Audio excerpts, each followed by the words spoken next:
I think I got rid of it prematurely there. I prematurely got rid of Latino music here on the Latino slant.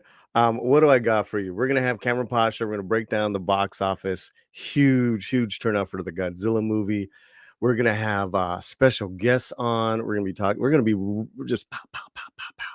And then after we said goodbye to some of our guests, me and Cameron are gonna talk about the whole state of the Bob Iger situation of what is going on, Lucasfilm, Disney, all that razzmatazz. We'll be back in like 20 seconds with Cameron. 5, 4, 3, 2, 1.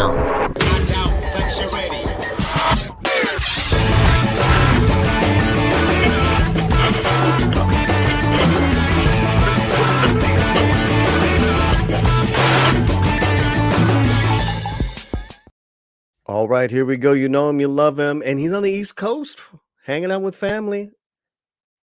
That's right, Kamran Pasha, amigo. Amiga. Hola to everyone in the chat. Everyone's watching right now. I just sent out a blast boat to my Patreon and to my friends on social media. Hope a lot of people join us today. It's gonna be a special video today. So happy Easter to all my Christian friends who are celebrating. Thank you. Now you're there for religious purposes as well with the fam. ¿Qué pasó? What's going on over there? Well, it's the last 10 days of Ramadan, which are the most sacred part of Ramadan. I came here to spend the sort of final period here with my sister. She lives in Pennsylvania. Some of you may know that. I worked here last year at Penn State. I taught here. She's a professor at Penn State. And so I'm just going to spend these last 10 spiritual days here with my sister, and then hope be back to LA in early April. That's wonderful, man. I know you. I mean, it's like a yearly thing now. You do, right? I mean, did you take your mom or qué pasó? How was she? Yeah, my mom's here with me. Thank God. She's here with me. We've got a whole family here. We're hoping to do the eclipse. I mean, we'll have it. We're not told we are in the region that is within the eclipse, which it isn't in California. So I'm glad to be here. It's like 97% eclipse. It's not a total solar eclipse in the region. It's like a 3-hour drive away to get to the total. I've seen a total solar eclipse, which is incredible. But I don't think we're going to be able to drag the whole family out 3 hours away. So we're going to just watch it here in the local community at Penn State, and it'll still be good enough. Wonderful, man. Well, we got an action-packed show because we pushed this back to Sunday night, and of course it's Easter. We didn't think, but it's all good. It's all good. It's working out, Cameron. And like you said, people are filing in. Combined audience right now headed up to over 40 people. If you're on X, do me a favor, watching us on X. Don't leave X, but open up another window. Type in Latino Slant. Hit that subscribe. Say what's up. Mm-hmm. We have some cool people in the chat I want to say hello to really fast. And then I actually have a surprise guest for you that you don't even know about. Hopefully we'll have her in here, a film critic. Let's say hello to some wonderful people. Darth Plato. Wonderful always. He's one of the great scholars on your channel. C-Man. What's up, C-Man? Liquid Metal Rob. Papa Palpatine's Pizza Padawan. I don't think I've seen you before, Papa. So I like the name. I like it. It's cool. Wow. By the way, that is a great singer. That gentleman really brought something, and and you're talking about the fact that he was from the Romani Egyptian population, right? And they're in Spain. They were actually in England. They were in Ireland. They're very interesting history. I thought you'd dig it, man. I thought you did, because we're always talking about the stuff that historically what has brought us together as far as the Middle East, the Moors, Latin America. Man, I just love history, man. I'm deep diving on this podcast called The Fall of Civilizations. Oh, wow. Okay. And he only comes out with them maybe once or twice a year. That's how thorough he is. He's got a whole thing. And the production, I'll send you the link. It is amazing, Cameron. It is incredible. And in 2019, about now 5 years ago, he did a 4-hour podcast on the rise and fall of the Aztec Empire. Bro. Wow. I was just, and I think the greatest movie to show that was Apocalypto. Maybe we'll do an analysis of Apocalypto. Yeah. Well, we have our surprise guest before we get into the box office and what's going on. You love her, you know her. She is the writer for Latino Slant, and Rotten Tomatoes critic, Rosa Para. Hey. Hey, Rosa. So I can't get. We're trying to get together with Rosa, and I'm now in Pennsylvania. But hopefully, because I told you I wasn't. We tried to get together last week, it didn't work out, and then I came here for I didn't know that. Ramadan. But we're gonna hang out in LA, inshallah, God willing. See the Inshallah. Yes, absolutely. How are you, my friend? Doing good. Busy here with the kiddos and everything. Went to watch Godzilla X Con a couple hours ago and trying to catch up with homework, exams, everything. But you know what? Good. Not too busy to stay away from the slant. I love it. Did you like Godzilla? Did you like Godzilla? Can we get an early review from you? Let's hear it. You know what? I had a lot of fun with it. I was expecting to walk into a movie of Godzilla and Kong, and that's exactly what I got. I'm not expecting to go in there and to see the next Academy Award Best Picture winner. And it was fun. It was just dumb fun, and it was just entertaining. Yeah, entertaining. Yeah. A lot of action and everything. The first Godzilla is like a thoughtful, intellectual piece, right? The very first Godzilla, and this Godzilla. It's funny because the Godzilla minus zero, whatever that just came out was, it was incredible. It was like that. But then, of course, you have the other Godzillas were all just fun.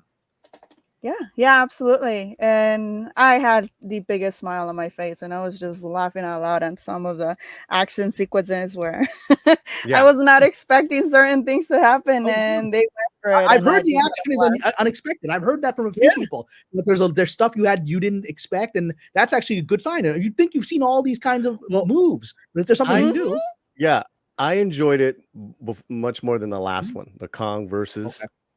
Because to me, the Kong versus one was just like one fight after another. That was a setup for this one. The human stories were great.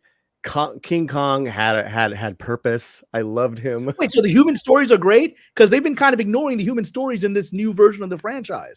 Well, there's only really just Rebecca Hall, the little girl, and then Bernie, that I don't even know his name. That he's such a good actor. He was on Bullet Train and all that stuff. Yeah, the podcaster in the film. Yeah. Okay. Yeah. So it was really clear. It was really very simple what the human stories were, and they were involved with. I don't want to spoil it, but they were involved with monsters. Yeah. Okay. Good. Okay. That's good. So since we're here, Rosa, got your take on it, which is good. Let's get into this. They have risen. King and Kong conquers Easter box office with 80 million opening. Monsterverse franchise, 2 billion now. This whole franchise, 2 billion. Wow. What are your thoughts, guys? I thought I was surprised because I believe it was being predicted to open around the 40s, very like half of 80s, at least domestically, if I remember correctly. But to see that it did 80, I think a lot of people underestimated the Easter long weekend and that a lot of kids are going to be off school this upcoming week, or some of them were already off last week. And underestimating that was pretty. It must have not helped with the prediction and the box office. Also, I'm curious if Godzilla -1 winning the Oscar might have given this one a little boost to those who weren't necessarily aware that both films have nothing to do with one another. Just having that name recognition in this movie, I might have given it a little boost. Well, Cameron, one thing you cannot underestimate is the power of the U.S. Latino box office. And here we go. Here we 34%. 34%. Oh, wow. That's the number one demographic for this movie. Look at that. Look at that. Look at that demo, guys. 62% of the audience kind of knew that. But I did see a lot of families, Hispanic and Latino audiences showing up huge at 34%. What does this mean, Cameron? Since the Latino audience, the Latino population in the U.S. is only 20%. I mean, this happens almost every weekend, bro.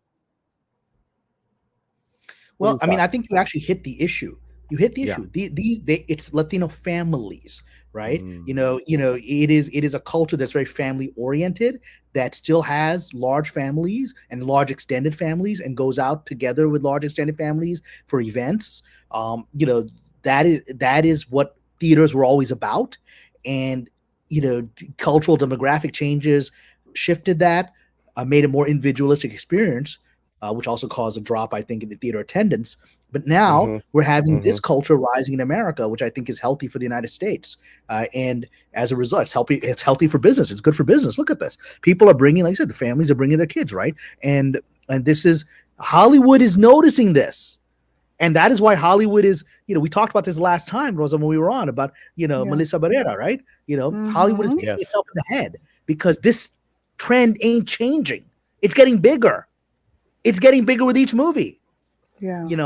This isn't a horror movie. This is a fun, dumb monsters movie, right? And Latinos are leading it. They can't ignore this reality. Whatever racist, blah, blah, blah stuff is going on, they can't ignore this paragraph. I saw Rosa. the film. Yeah, I watched it early. Like I said a few hours ago, I watched it in Dolby, and I kid you not, I was sitting probably on the second row when you go Uh-huh. up the stairs, Mhm. and the row right in front of me, the entirety of the row was just one family. And obviously they were Latinos. I mean, I can understand some of the slang that we're talking and everything. Yeah. But the entirety of the row, that's what, like 20 seats, a little bit 20 plus. And this is Dolby. I think that also helped. IMAX Dolby screenings and having that in there as well definitely must have helped here.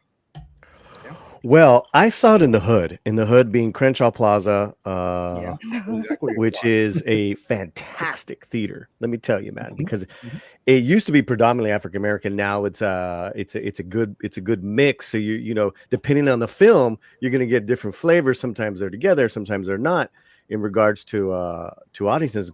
But this one, everyone was there. Families, black, white, Latinos. I don't know what it was, and you know what? Every time something happened, claps. People were reacting, bro. People were reacting. Well, that's what you want. You want Yeah. interactive audience.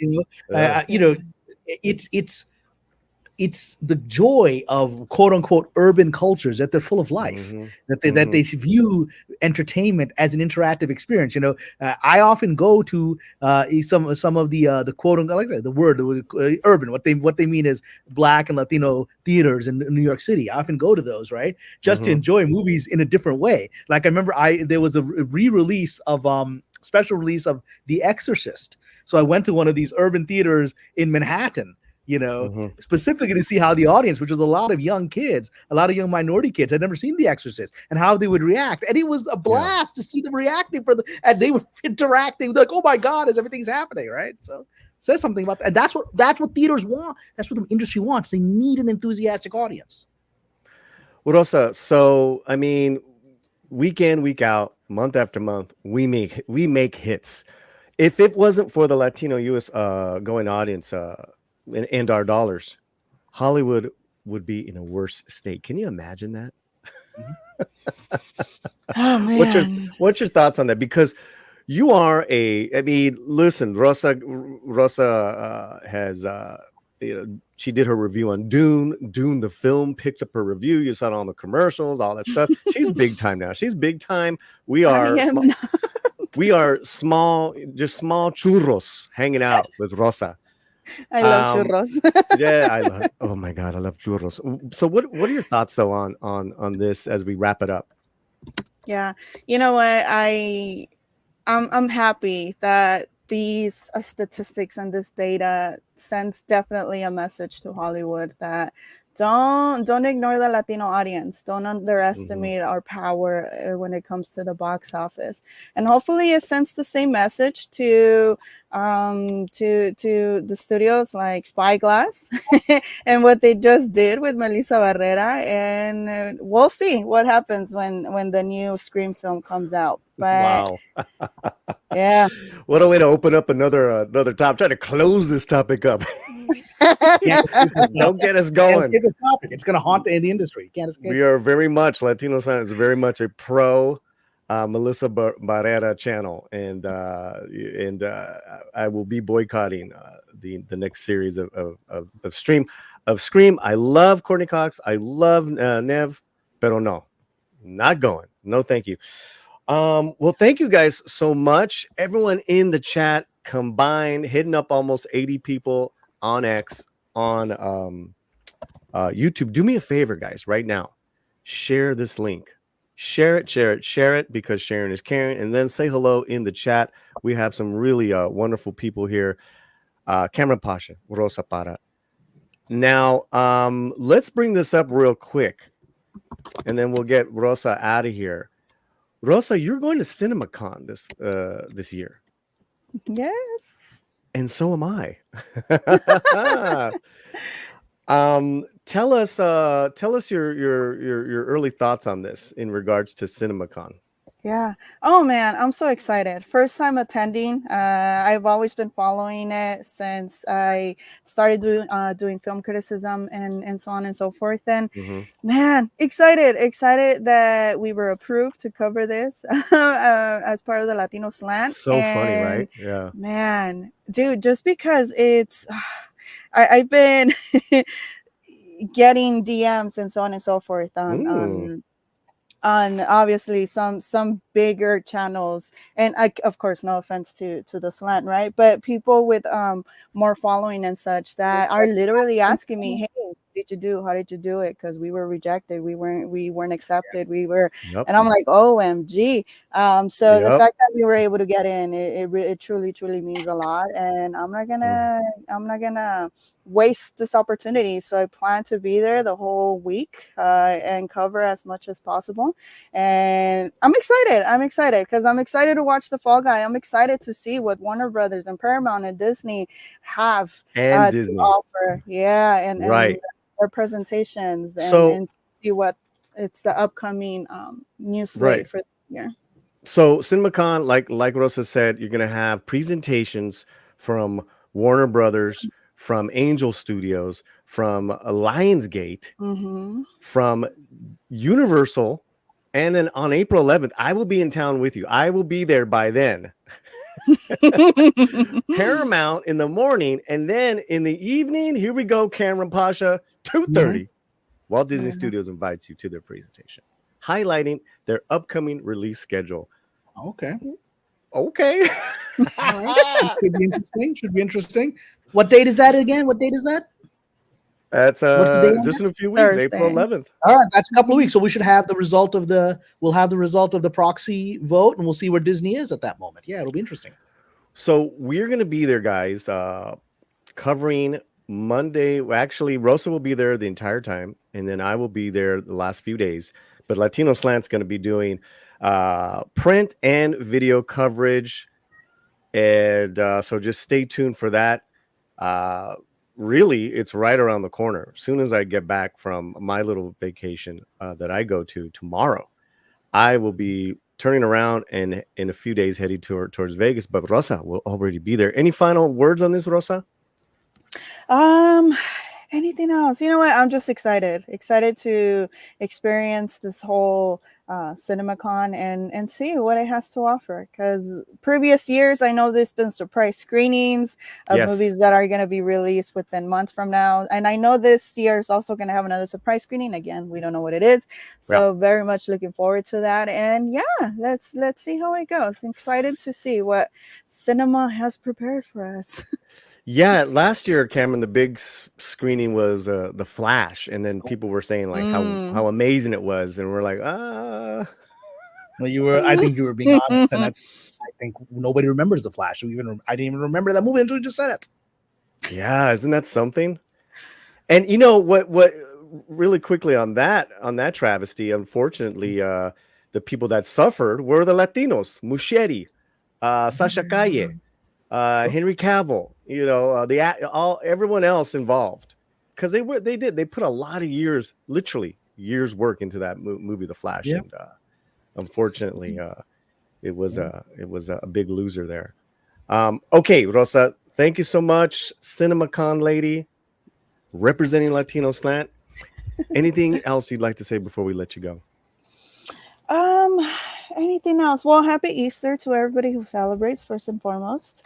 And I don't know, go watch Godzilla X Con if you want to just go have some dumb popcorn flick fun at the movie theater. It just very much excited and very happy to see that the box office and the theater, the cinema experience is very much still alive, regardless of what a lot of people may be saying in terms of certain films being released or certain messages going out there that aren't necessarily what people want to see or want to watch or anything like that. And yeah, excited for CinemaCon. Very much looking forward to it. Yeah, another studio I'm very much looking forward to their presentation is Angel Studios.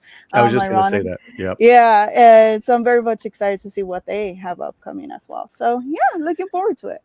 I mean, listen, I'm gotta let you go because we got to move along. But I think we are gonna have to reconvene this panel here in a few weeks and talk about let's talk about it.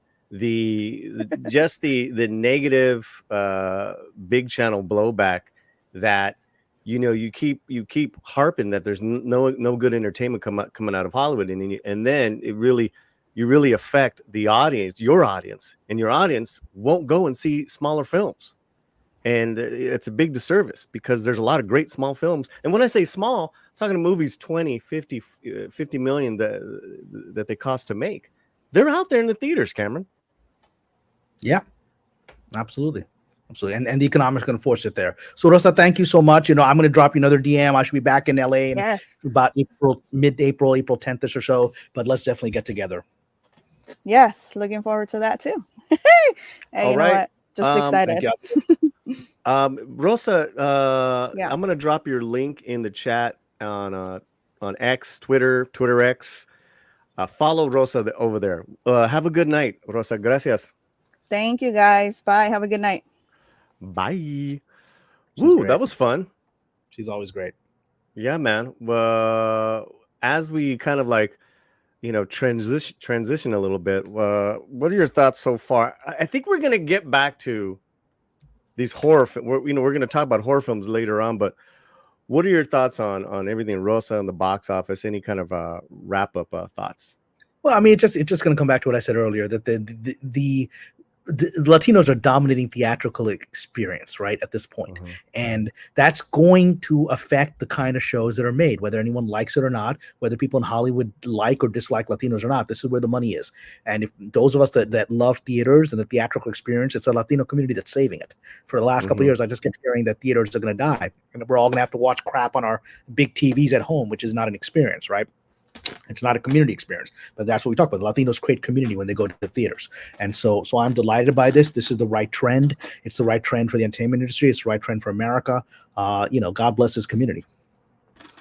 Well said. Richard S. Cinemark on Crenshaw. That's where I see most of my movies. Well, what up? Why don't you say hi, homie? I'm always wearing my hat, so it's not like yeah, he's easy to find. I'm a big, I'm not a little dude. Richard S is great. He's on my Patreon, and he actually and I hope Richard you will stick around because he raised a question on my Patreon about whether the Immaculate is an anti-Catholic film, and I'm going to give my review of it. I don't believe it is, and I say that as a religious person. So I'm not Catholic, but I'm someone who's very sensitive towards disrespect of religion in movies. I don't think it is. So I hope you'll stick around for when we share thoughts on that. Please stick around. Now over 100 people with us combined. Wow. On YouTube and X. Love you, X. Love you, YouTube. Make sure you are subscribed. You'd be surprised the hijinks YouTube does. Also, to follow Cameron.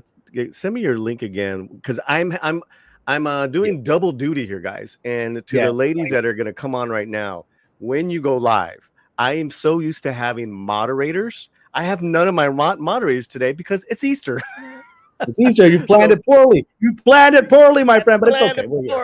I planned it poorly. All that means is that I have to put in the links into the chat. Follow Rosa on X. Yes, please follow her on X.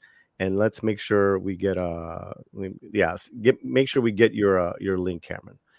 Any other comments that are popping off that you'd like to talk about before we bring the ladies on?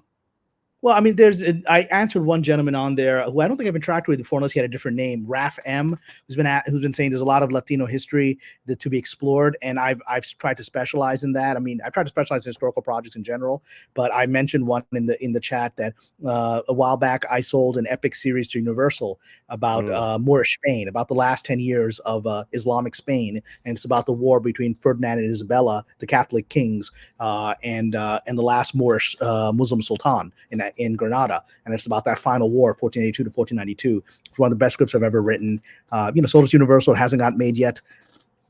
Story of my journey. It's selling a lot of projects to studios that haven't gotten made yet. But I think I said it when I sold it a few years ago. There was a market for it. There's a bigger market for it now. So hopefully we'll get it out.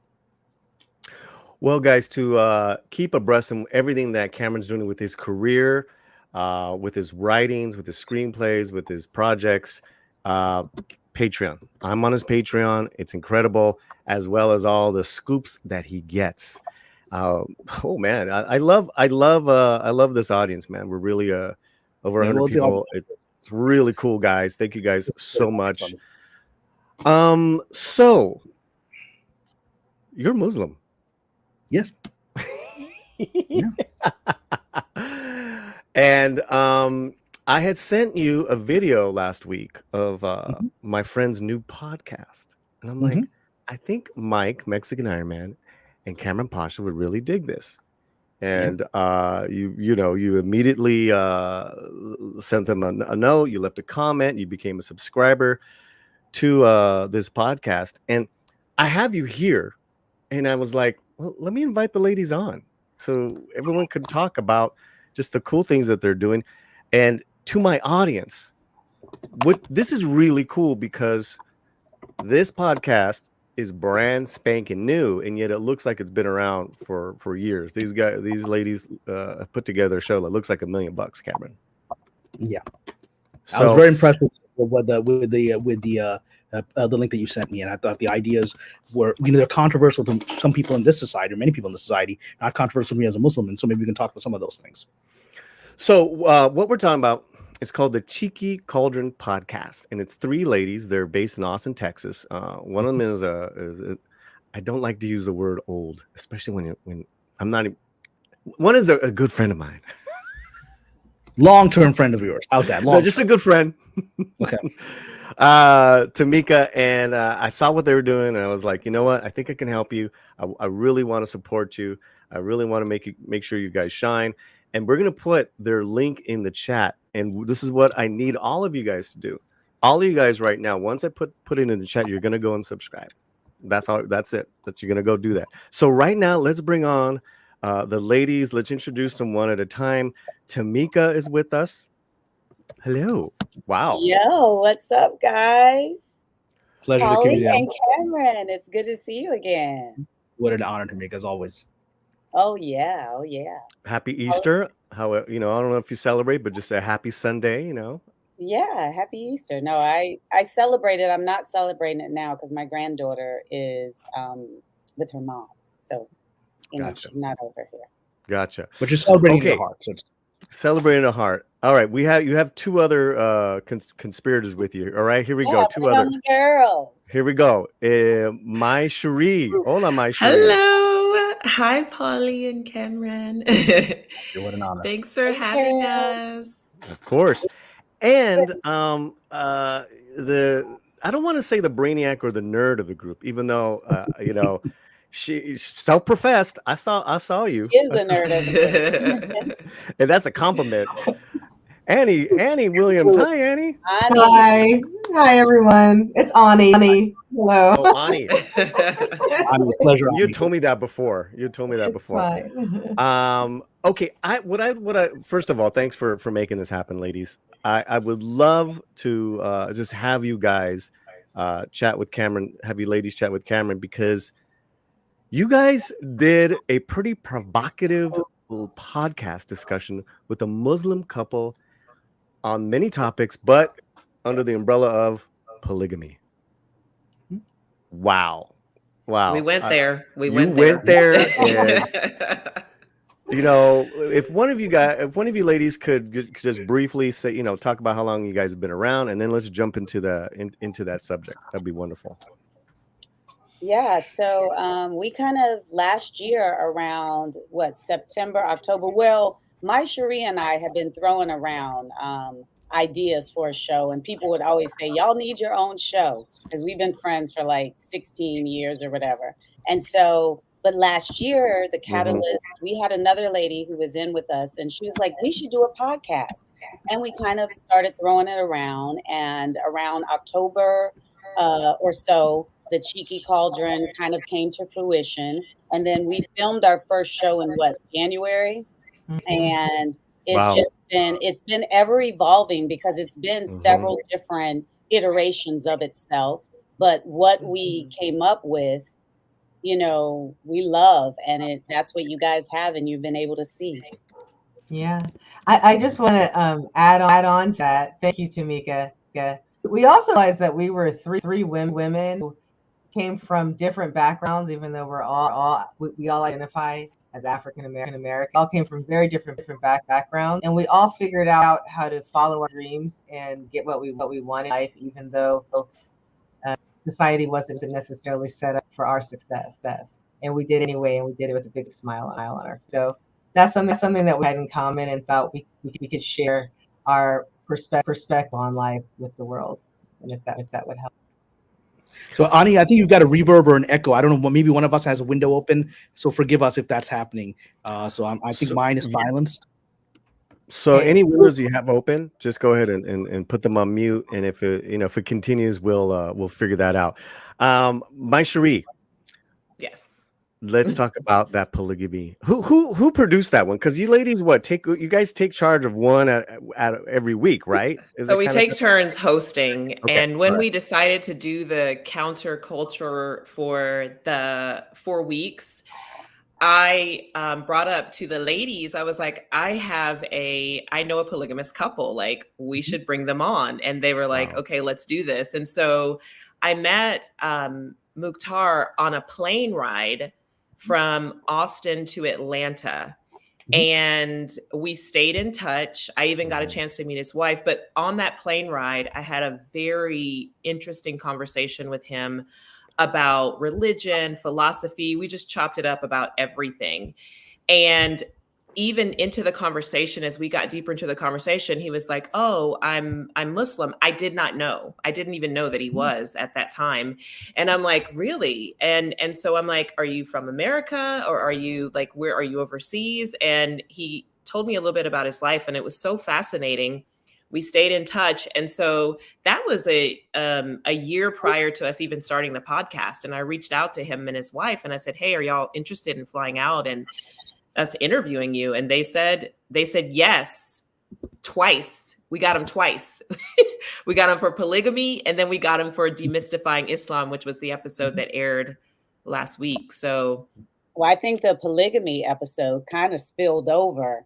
And so we had to bring them back to, because there were so many questions about how Islam played into the polygamy. So, and they were happy to do that. I got them to, come back. yeah. Cameron, you had said that you had made a statement about polygamy in your comment. I would love for you to talk about it, and because that's why I got everyone together tonight. This is really cool. This is really interesting. Yeah, please, Cameron. Well, let me say that first of all, I'm a Muslim, and I'm a practicing Muslim, and very proud and happy to be so.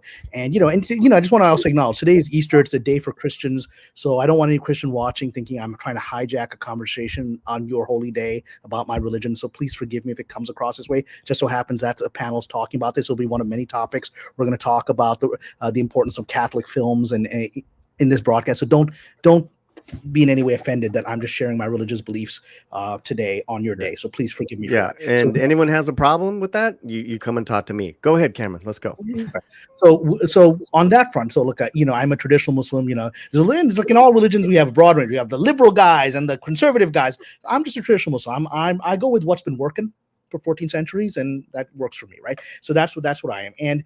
And polygamy has been a historical part of Islam. It is a very small part of Islam today. The vast majority of Muslims are monogamous, right? However, I have friends who are polygamous today, especially friends of mine of West African origin, right? I've been there. I've been to like Senegal. That's where a lot of my spiritual teachers are from, are West African. And so when I went there, everyone there was polygamous. Right. I mean, Senegal is actually the origin of most of African Americans, sadly, they were enslaved off the coast of Senegal and brought here. That's west of Senegal. Mali is the origin of most blacks in America. That's the historical origin. And so that's the culture of it. When I was there, I was surprised that my host, had 4 wives. And I went to the eldest wife of my host, and I very politely asked her, because it's not common. Yes, polygamy is legal in Pakistan where I was born, but it's very uncommon. It's very rare. And I said, this is like everywhere around. Everyone's got like 3 or 4 wives, right? So are you comfortable with the fact that your husband, Muslim sister, has these other wives? And she said, what are you talking about? I was like, well, it's kind of not that common anymore. She said, really? I'm like, oh, okay, well, I don't know what I'd be upset about. I chose them. I was like, what? She's like, I chose the other 3. I picked them, and she told me, like, when my husband started becoming economically successful, all the women in the village were like, oh, I guess, you keep saying your husband's making money. He can only afford 1 wife. Obviously not much of an alpha male there, right? And so she badgered her husband's like, no, I got to have my social status, because she went out and found 3 other lovely young women that she could control, that she's the boss of, right? And they, they all have kids.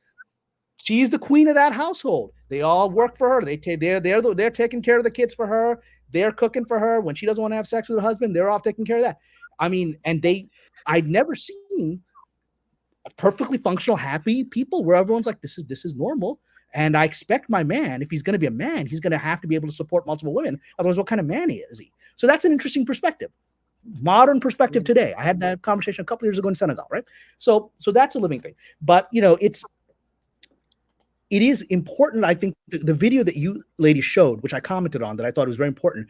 You talked, the gentleman that you, I think, showed in the video, so you showed some, so talked about and I think he was African American origins, talked about the demographic issues in the United States, in the West in general, where women outnumber men. That's true in nearly every society, but it's particularly true in the West, in America, United States. And that, so let's say, and if we actually had a strict monogamous culture, where people weren't cheating on their spouses, they're actually just sticking to it, right? Doing what the alleged ideal of this society is, right? And you have, let's say you have a society, let's say, I think America is maybe 52% women or 51% women and 49% men, something like that, right? Even with just those numbers, you got 2%, 3% of society without a partner. In a 300 million population, that's 6, 7, 8 million people, 9 million people, not allowed to have a partner. Women not allowed to have a partner, right? In that kind of system. And that's true throughout the world. Women tend to outnumber men. And especially in societies where don't have a very complex welfare state that takes care of people, which is most of the world, frankly, most women rely on a male provider to keep them alive. And you're denying them that, right? In a strictly monogamous society. So I made this argument on a friend of mine who's a very devout Christian, very good friend of mine. And she's there in Texas with you. She's right near Austin, Carrie Smith, right? She's got a really, really lovely podcast. It's very popular. And she went from being a Hollywood liberal to a very devout Christian, very traditional values. And this issue was difficult for her because she couldn't believe that I, as a religious Muslim who largely shared 99% of her values, was perfectly okay with ethically done polygamy. And I make that very clear, right? Because Islam has very strict rules about polygamy, which is that you have to treat each wife equally. If you buy a nice diamond ring for wife 1, you got to buy a nice, exactly the same kind of diamond ring for all the other wives. You got to do it equally. If you can't, you're not allowed to do it, right? And you're not allowed to show favoritism. And then the Quran says it's going to be really hard for any man to actually not show favoritism towards more than one woman, right? And so, and it actually recommends stick with one wife because most of you ain't going to be able to pull this off. It says that, right? You ain't going to be able to do this in a tough way. It says it. You're not going to be able to do this with justice. So don't do it. But I made the arguments that were made in the video that you showed about, the demographic need for women to have partners, and she was very upset with it. She couldn't believe that a religious person like myself would have this. It was really shocking to her It was the one issue of divide. We're still very close friends, but that was the one issue of divide. And again, please forgive me. I don't want to insult or offend any Christian in the audience. You can have every right to say, Cameron, you don't know what you're talking about. You have no right to speak for my religion. So I'm just going to give you an outsider's view of the Bible. It's very clear to me as an outsider reading the Bible that polygamy, at least in the Old Testament, is the norm. Moses has multiple wives. Abraham has multiple wives. Everybody. David has like 50 wives. Solomon has, something like, 600 wives and 300 concubines. And these are the heroes of the Bible. And nobody's critiquing them. It's the norm, right? And we actually know, historically, we know that in the first century of Palestine, when Jesus is around, that polygamy was the norm of first century Jews in that region. We know that just from historical knowledge That of was what actually going to be, I don't mean to cut you off, but that was going to be my. I think a lot of Christians don't know the history of Christianity. Okay, Ani. Yeah. I'm so sorry to cut you off. It's your audio. So here's what I'd like you to do. Working? Pop Still out. reverbing. Here's what I'd like you to do. Pop, like just get out of StreamYard and come back in. Maybe that might help reset.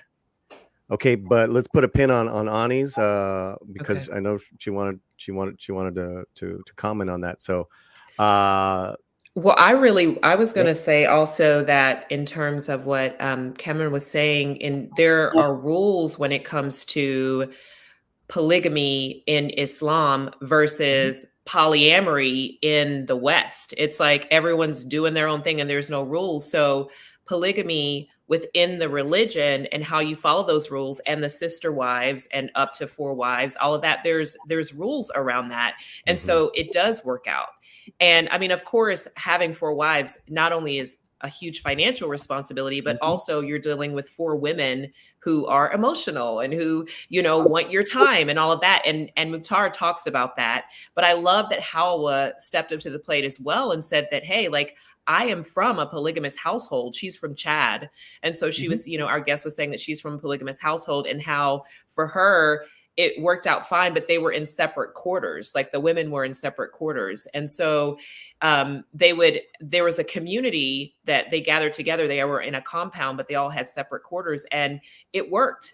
And so today in society, that particular film was by a Muslim man. And the little short video that we put up, that was 12 years ago. Those were the statistics of Well, it's not 51-49 because you take into factor the men that are dropping out of society, men that won't take care of the wives. It's something like so much has changed since then. Absolutely. And so if you're not already married by then, Tamika, so much has changed by then. I mean, I think one challenging thing that I see what you guys have been doing well is so many different opinions when you guys are with your guests, and just with you 3 ladies, you have a diversity of thought. I think that's wonderful, Tamika. I mean, are you you got any thoughts on what we've been discussing, or just your podcast in general? No, it is wonderful. I know these ladies. They're my friends first, and so that was something that we definitely wanted to bring to the podcast because it creates that little thing of discussion. You got to have different points of view. Although sometimes we do go at it like, the points of view are not clicking. But on this, like Ani, grew up Muslim. My Cherie kind of studied the faith. I have no clue about it. So it was perfect for me to be able to jump in there and ask all these questions because, of course, my head is the men just want to have what they want to have. They want to have multiple wives so they can, rule the rules. But Hawa, she came and she set me straight and gave me some of what's going on, not only inside being in a polygamous marriage, but inside of Islam. Because I had a lot of misconceptions. Beautiful. I love it. And I love it. I hope Ani comes back. I feel bad that we dealt with her reverb. Ani, come back. Even if there's reverb, come back as quickly as you can. I just text her.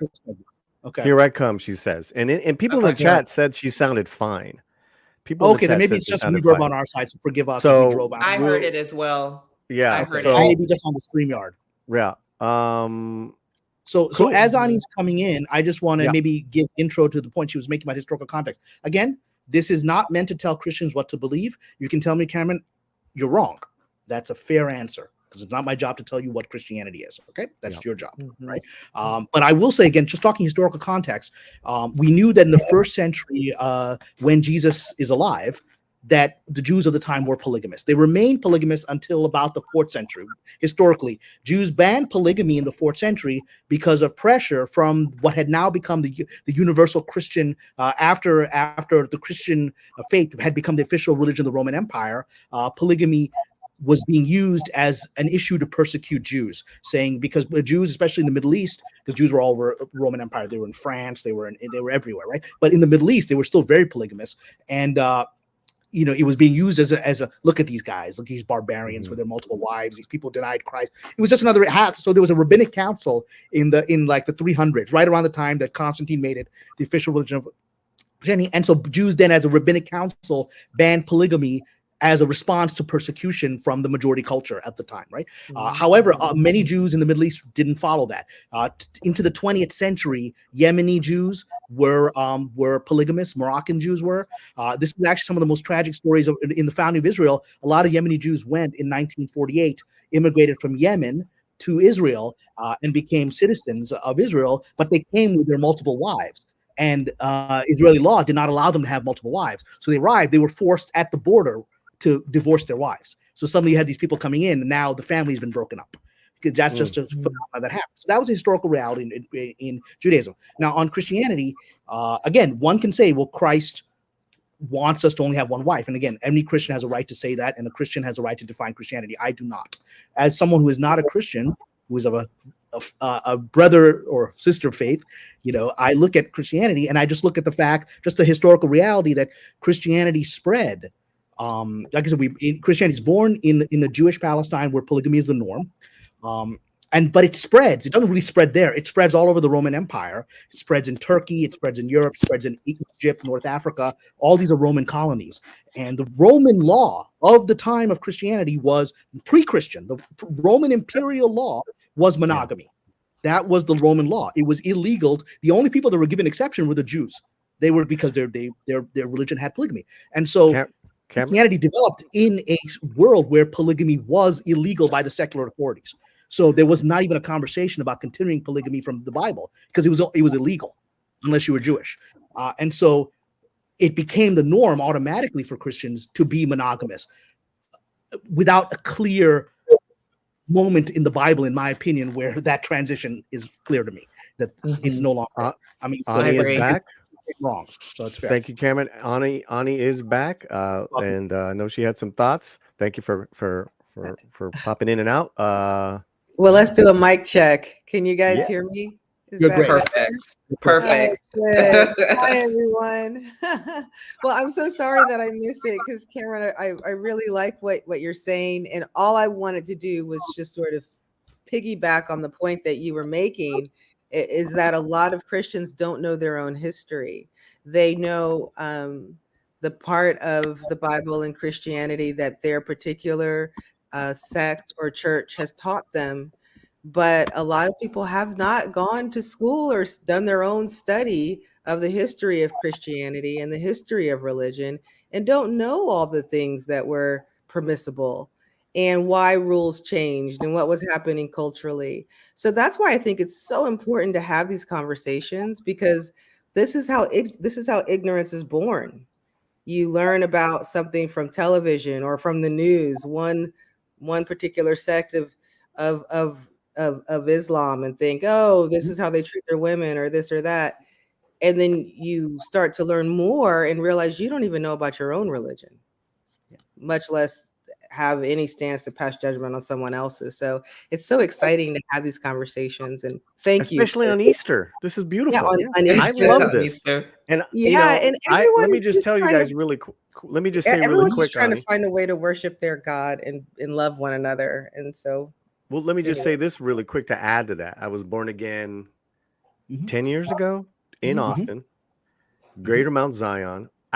For whatever reason, I found myself at a Southern Black Baptist church that I just absolutely they took me in. I love them.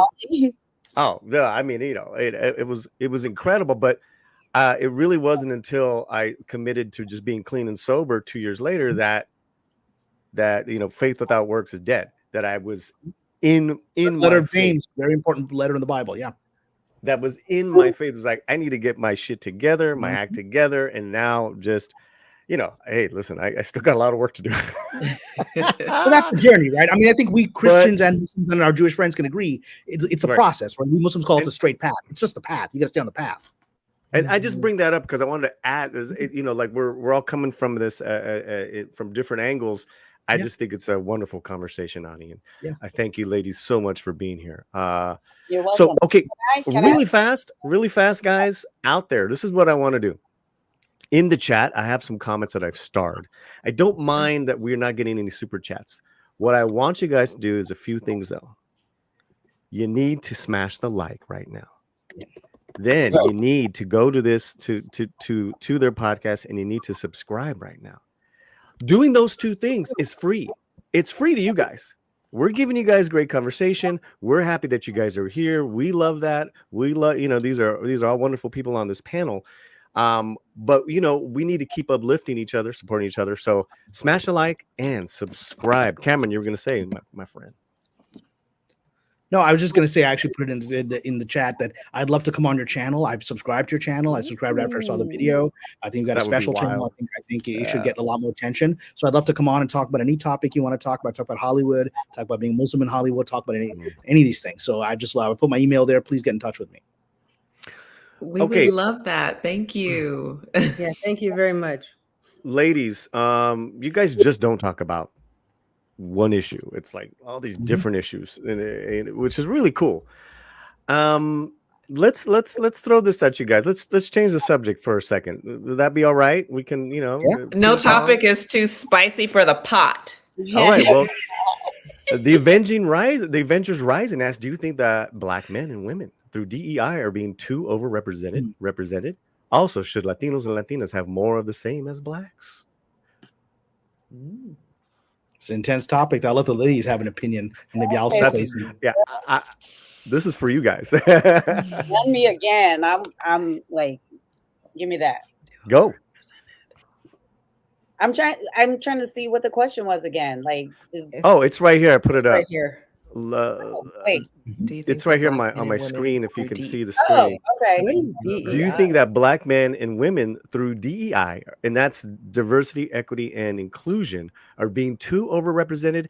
I don't know if you mean Avengers. Let's get a little particular. Are you meaning in just corporate society, society, or entertainment? Can you type that really quick, Avengers? Also, should Latinos and Latinas have more of the same as Blacks? Wow, what a I got some feelings about Hollywood on that topic, but let's leave that. Let's go Tamika. Thoughts about Hollywood too, and please. Are they kidding me? Yes. Well, first of all, right now, no, we're not being overrepresented because they are trying to slash down everything that DEI did, and with all of this rollback of stuff, not only education, you know, all of that stuff. Like, are you kidding me? Overrepresented? We need this. We need it to be equal, just to get to the same footing as you guys are. So to me, that question is insane. And yes, Latinos and Latinas, they should have all of the things that Blacks are getting, they should have. Asians should have it. We should have representation across the board for everybody. And there should be enough for everybody to have their own. Like, why are we fighting over this? Everybody can have a piece of the pie. Especially in Hollywood. Like, come on. Like, there was a time when Asian actors of color were like white actors would be painted to represent Asians or Blacks or whatever. And Mickey Rooney was Chinese. Yeah. Oh my God. I am so sick of these type of questions. I'm sorry. Well, I appreciate your passion, Tamika. I love your passion as always. The Avengers is a sub of mine, is my audience. Let's not insult our audience, please. I'm not trying to insult him. I'm just saying. You called it. All right, well, Can I then throw out something? Can I No, throw no, out no, something? no, no, no, no. I want to make sure, Tamika, did you get everything you wanted Did to you get get everything you want to say, Tamika, fairly? Yeah. All right. If I may throw out a controversial perspective as a fellow Well, minority, and then unless you want me to shut up. I just want to. No, I want you to pause. I want to see if the other ladies have something to say. Fair enough. Okay, well, what you guys don't know about me is I was in Hollywood for 20 years as a producer. Ooh. And I do feel like the Latino and Asian communities are underrepresented. As a Black woman, I feel that way. I also feel that the Black community is underrepresented. And I feel that the powers in Hollywood want us vying for that little piece of the pie. I agree. That we all need to come together and realize that by working together and appreciating one another's voice and all of the culture that we have added to society and that mainstream society depends on, like, understand our value and celebrate one another and stop trying to be like, well, Blacks have this, so Latinos should have that, and what about our Asian brother? Like, we all are fighting for the same thing and we all need to unite. Like, that's really how we get representation. Okay, and my Cherie?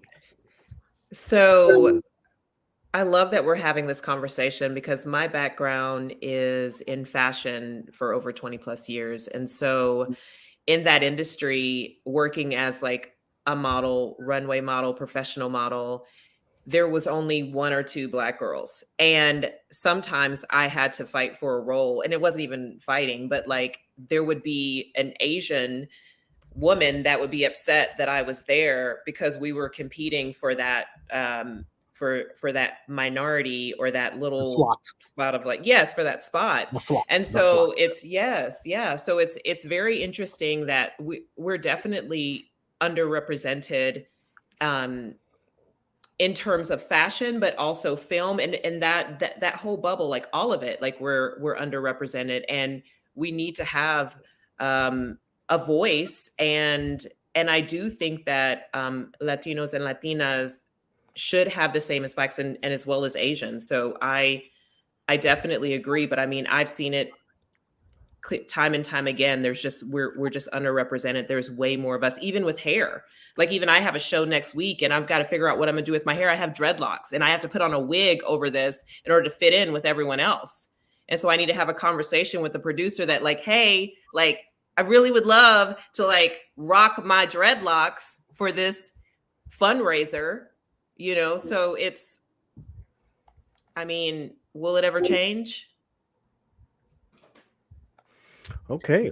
I love it. I love it. Cameron, Darth Plato, I want to throw this also. Let's keep stirring.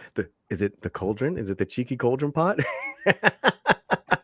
DEI presupposes that race, color, skin color has inherent value, positive or negative. We should reject the notion. From Darth Plato, a member of the Latino slant. Thank you, Darth Plato. So let me throw in a perspective that might be a little different, but hopefully actually builds on the intentions of everyone on this panel, because we've heard different inflections on this issue, because I think they're addressing different aspects of it. There's one aspect which I think we all want human beings to be treated well.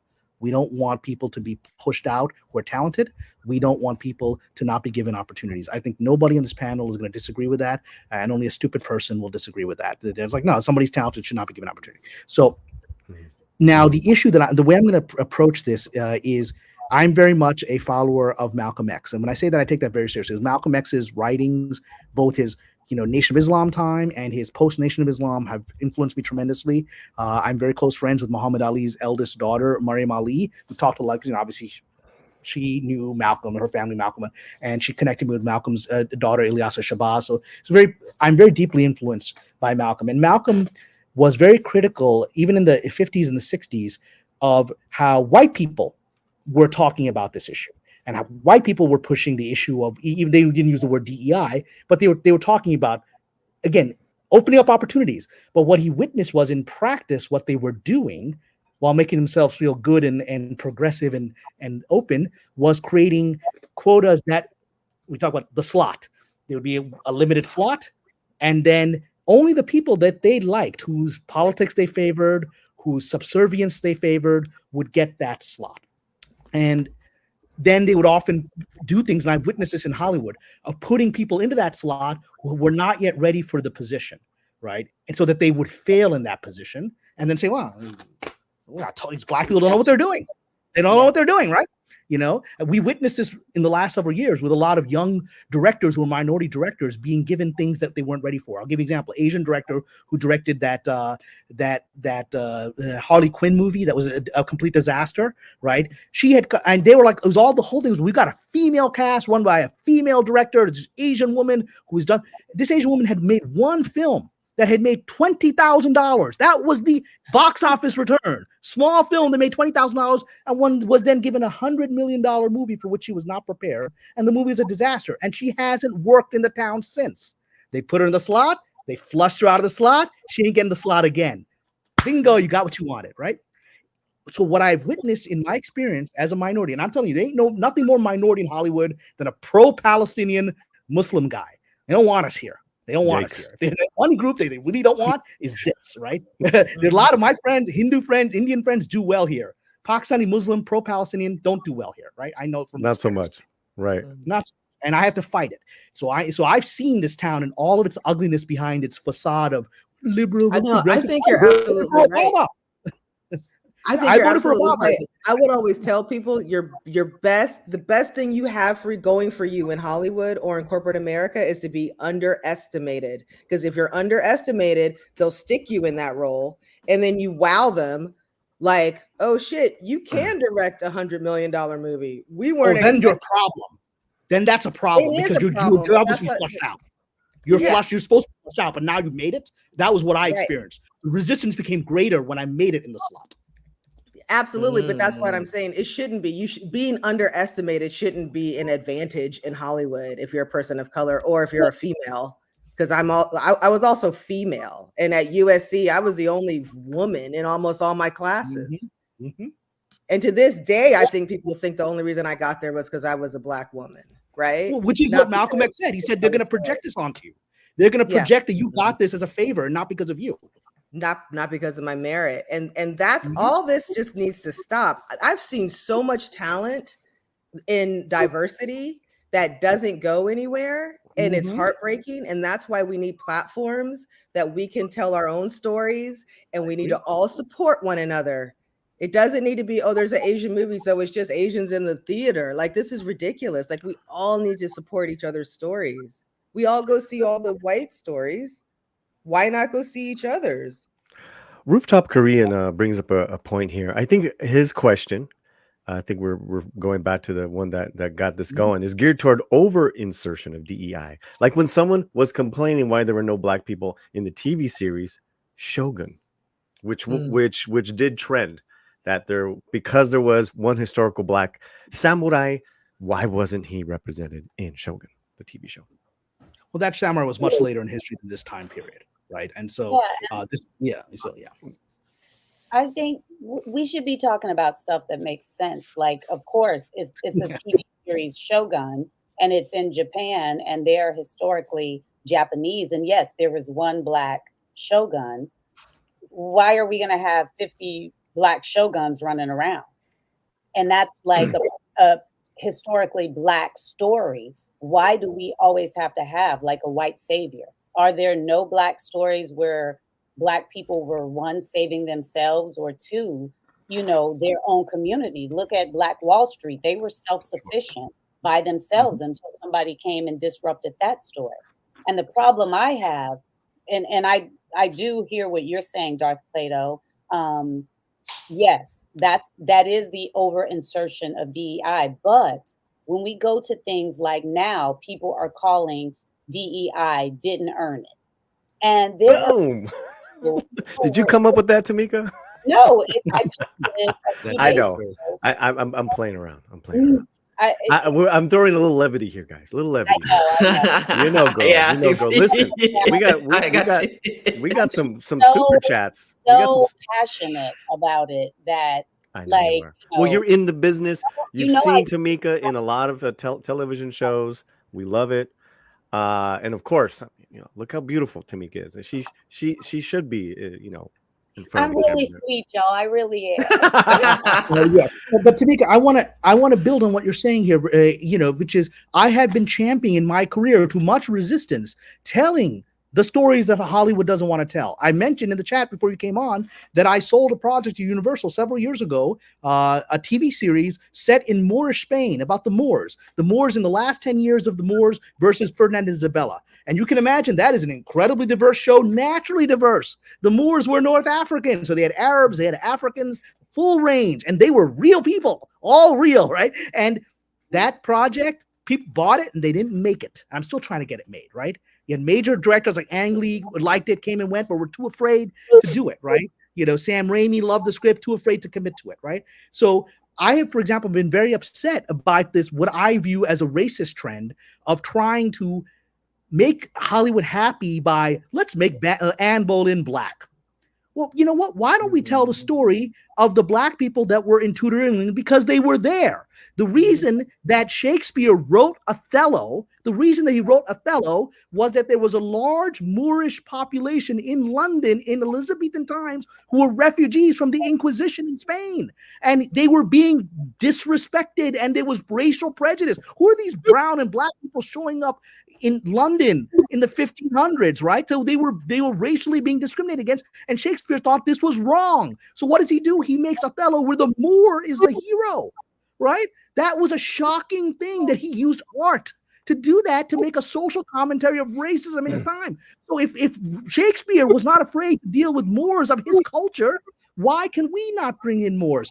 I worked on the TV show Reign, which was about Mary, Queen of Scots. I came in season 4. The first thing I said to the showrunner is that, because the showrunner, wonderful show, it's all a bunch of white people. You're like, whoa, Mary, Scotland, shows about Scotland, England, and France.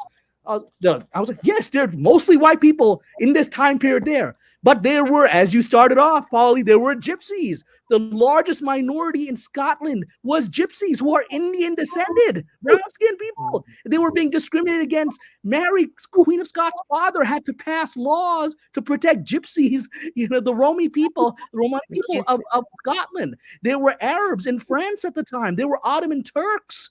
I tried to put those characters in, and I fought for an entire arc where Queen Elizabeth on the show would meet an Ottoman prince and have an affair with him, and that was flushed out of the system. I watched as I pitched that. The bosses said, "Come up with a character. Oh, you want a brown person? Come up with one." I did. I came up with a story, this whole multi-episode arc of a Ottoman prince, because Queen Elizabeth had major dealings with the Ottomans. We know that, right? They were allies against the Catholics for her. Forgive me, I know it's Easter Sunday, but they were. And I did this I wrote out the entire arc. I sat in the writer's room when the boss said, okay, present your arc. So I presented the arc, and all the writers, and frankly, I was the only minority there. All the writers in there, oh, that's really interesting. So you have an Ottoman prince, and then they started tearing it apart. They're like, well, why don't we why don't we can do a full season? A full arc of 4 episodes. Let's just do 1 episode with this character. But you know what? I think maybe this character has we need to add like an English captain who brought him from Istanbul. Okay, from Constantinople. And then the English captain is going to be his friend in the court and help him navigate the court. And then suddenly it became, well, what? The guy doesn't speak English. So the English captain is going to be his translator. And then it finally said, the English captain should have the romance with Queen Elizabeth, right? And then at the end of this, the arc of the conversation was, well, we don't need this Ottoman character at all, and they can't. It was thrown out. And I sat there watching this. I just joined the show 1 week before. I had no authority or leverage, and I said, and being a jerk that I am, I just got the job. I should keep my mouth shut, but I couldn't. I said, and they're like, okay, moving on to the next story, because they're like, well, this English captain isn't that interesting. So let's kill the whole thing. I said, I just want to, before we move to the next story, and I laid out this process. We started here with this brown Ottoman guy.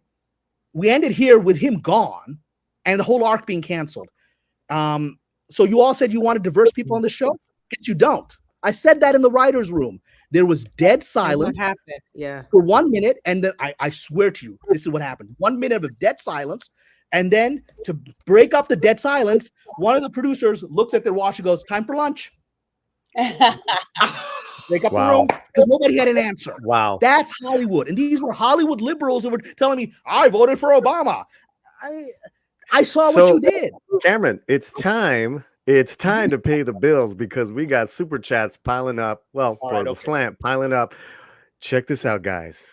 My uncle is here and he's got something to say.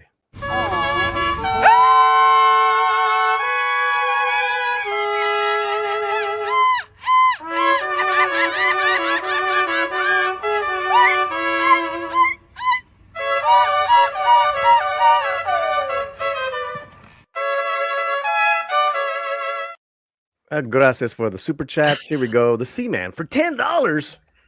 With the strikes crippling Hollywood, with a majority of entertainment start. Let me start again. Will a majority of entertainment start being produced elsewhere? Are people in Hollywood going to follow where the work goes?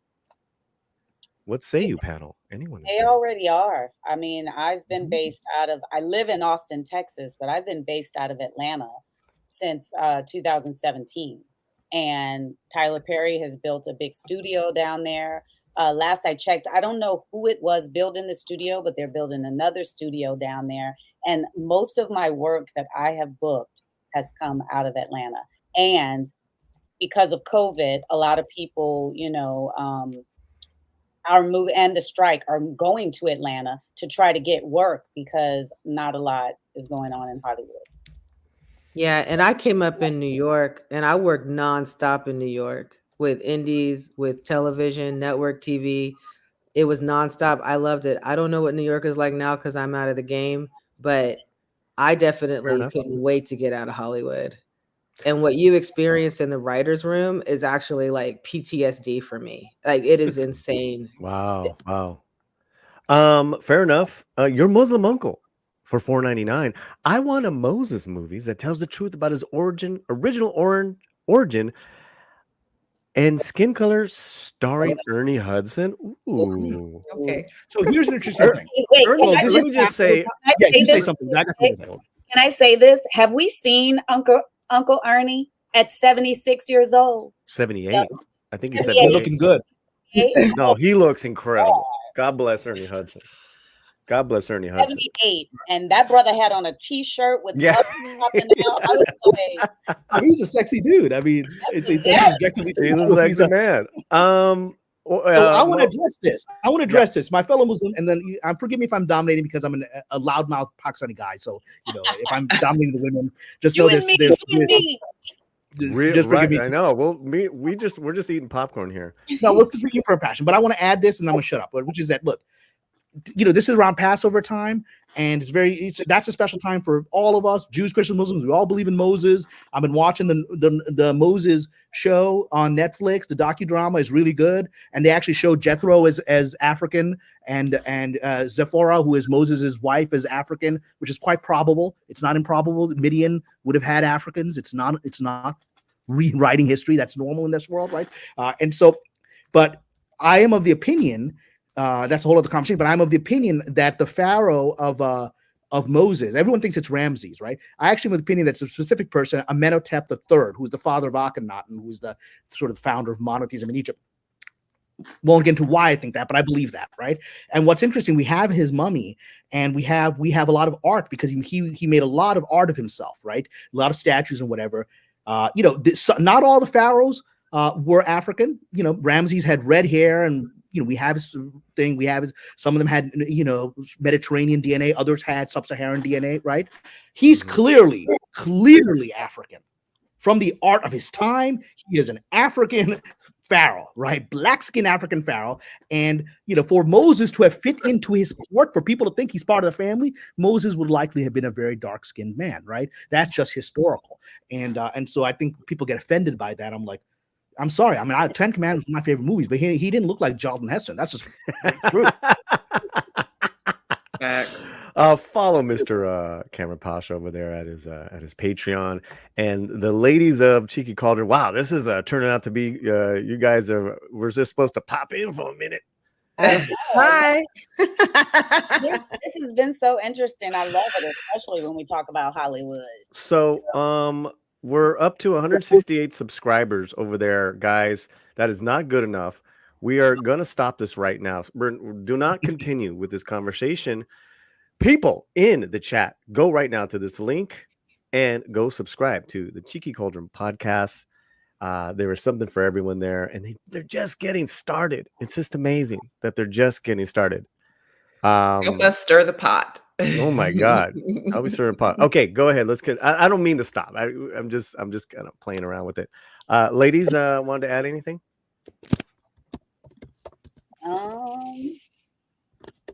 Add anything to what was just said about Moses?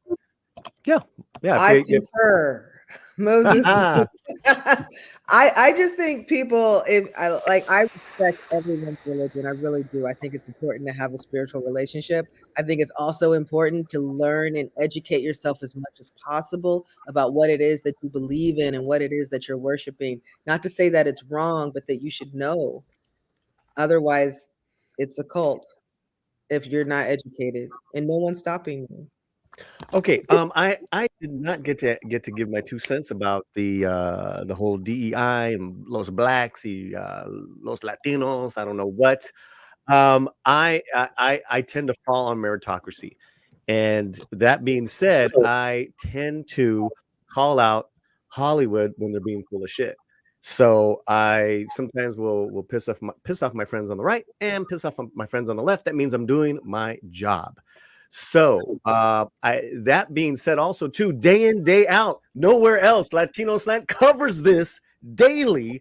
And we know the historical hypocrisy and racism that Hollywood is. And nothing's changed. In fact, it's gotten worse. And it's more of a disrespect to Latinos because week in, week out, we keep the business going. At where? At the box office. At the box office, we watch everything. We love everything. What does that say? We have great diverse tastes. But don't insult us. Do not insult us. So when you put up Latinos on there, you come correct. You come at it with what you're knowing. The problem is that you don't hire those writers and those directors to do the right job that are experts in their field. It could be Cameron who wrote a script that happens to have a Latina lead. It could be Tamika that writes about Latinos. It could be myself that writes about blacks in my story. If it's correct, if it's fully fleshed out, it's gonna resonate. So that is my take on that whole mess there. But thank you guys for letting me talk on my own show. So I do want to just say I just want to say something very quickly. I want everybody to remember Hollywood, that the powers that be are back east. That's who's running Hollywood. It's a small group of people back east that want to push out they have an agenda. They need to keep everybody in their boxes. They need to keep us fighting with one another. They need to keep us separated so that they can continue with this white agenda. And that is the fact, and that is the truth. So it is up to us to find our own platforms and get above that and around that any way we can, and not buy into the hype.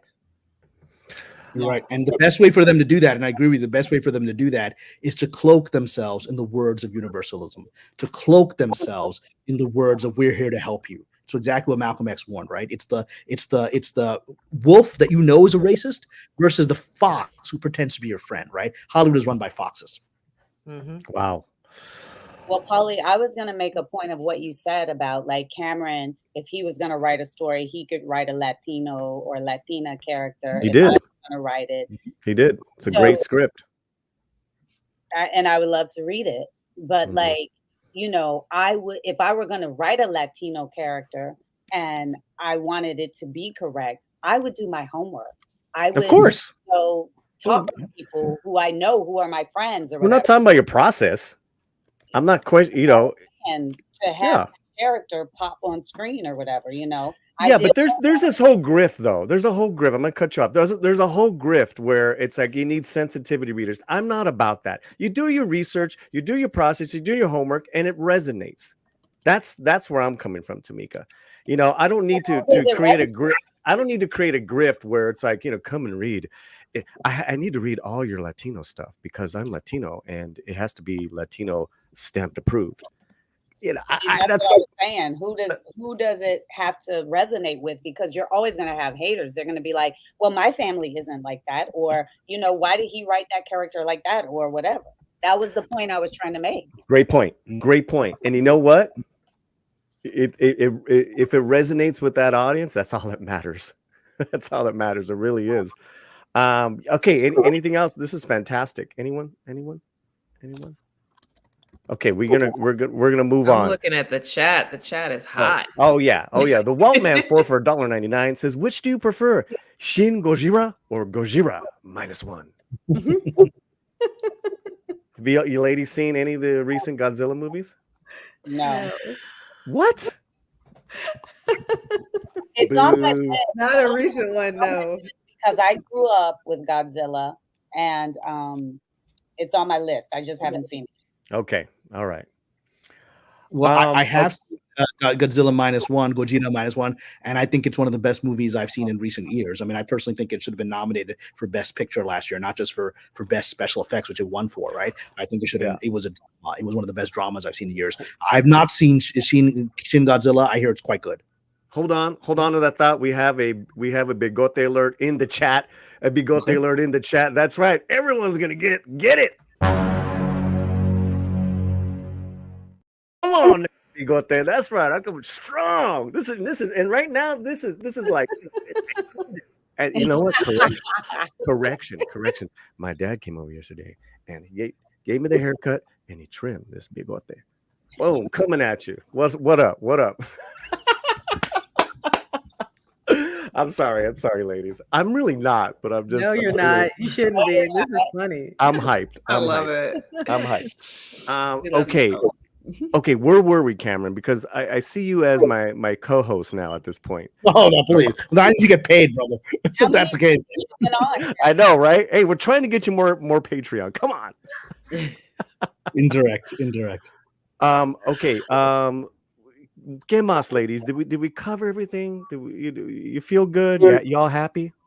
Absolutely. This was fun. Thank you for having us on. I had no idea I was going to get to talk about Hollywood. This is great. Well, I mean, let me come on your channel and we can talk about lots of stuff. I got lots of stories. You know, town has left me a little bit bitter, right? And the reason you left, I understand and respect that. I'm still clinging on with my fingernails. I went into mental health, man. There's no joke why. Wow. Wow. I understand. I had a project die a few days ago that was very important to me. I was in severe depression. It was something I've worked on for 7 years. And, maybe God willing will come back, but I get it. Mm-hmm. Ani, you should have stayed in New York. Or LA. You probably would be making a mint right now. I know, right? I'd have all kinds of clients now. Well, let's share the screen really quickly, guys. And we're going to do a major transition after sending off the ladies. This is their podcast. And you guys got the link. Anything you ladies would like to add to just to pitch to the chat? I just want to say we have so much more juicy content coming up. I have a lot of friends who have been binge watching and sending texts saying, hey, we love it. Mm-hmm. And we want your feedback. We want you to comment. We want you to like. We want you to subscribe. And if you have something interesting that you want to talk about, reach out to us, and maybe we'll have you on the show. Nice. Yeah, and we actually stir up the pot with a lot of these spicy topics, but we also do a little bit like we go eat together. And we converse, and then we are letting you know what's good to go and eat in Austin. We call it our Cheeky Eats segment. And, if you're going to come out to Austin, which a lot of people do, South by Southwest, Austin Film Festival, lots of good stuff, we can tell you, you can watch some of those little snippets and get to where you want to go dine at. Putting Austin on the map. Cheeky Check-In. Well, ladies, you're doing an incredible I love job. that everyone's subscribing. They're saying they're subscribing. Thank you. Thank you so much, everyone. But also is, it's so important that people are subscribing, because I know this chat. I've seen there's some people with more conservative views in this chat, but they're coming, and that's going to make your channel very interesting. It's going to bring some really lively debate. And there's these, speaking to people who share your views is not interesting. That's a conversation when we have some disagreement. That I think we can all agree on. And you're get to know us more, like the more that we get experience with speaking and having this podcast, the more you get to know who we are individually. Like, even though we're doing this as, as friends, we're very opinionated and we have different opinions on a lot of different subjects and topics. So thank you so That's an understatement. Thank you, everybody. yes. So let's wrap it up with you, ladies. When is every Wednesday or Thursday there's a new podcast you put up? Every Thursday.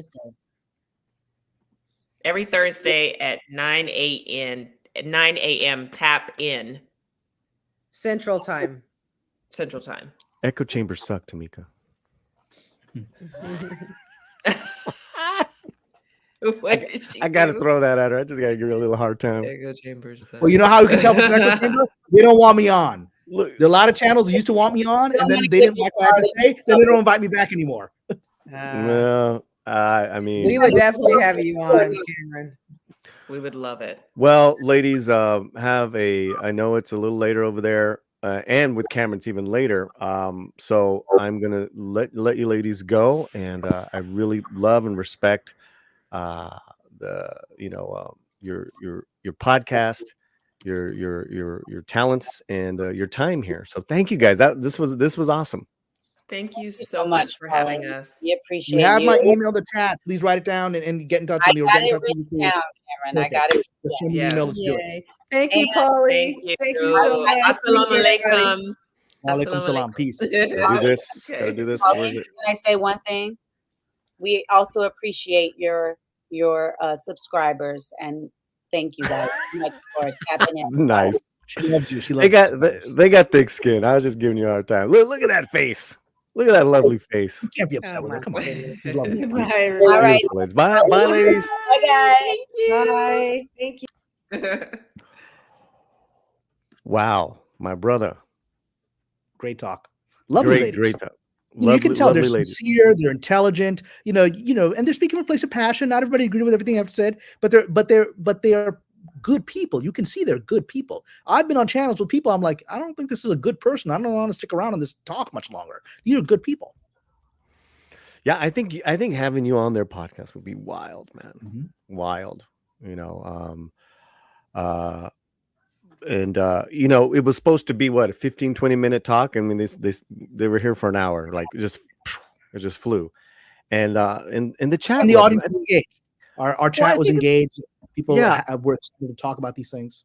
And listen, I think it's important that you say that. It's like, I don't agree with DEI. I mean, well, certainly, I like to have the Malcolm X critique of it, which I've given, right? So the Malcolm X, I respect, right? But if we can't come to a table and talk, then we're really screwed as a people. And those are some very intelligent people that we just had on. So. Yeah, and look, that's why I started off with saying everyone of good integrity shares the same goals, which is a moral, just society where people have opportunity and not held back. Questions: how do you achieve that? Are the things you're trying to do achieving that or not achieving that? Right, and that's all. That's where the conversation has to be. Let's do that quick transition, man. Mm-hmm.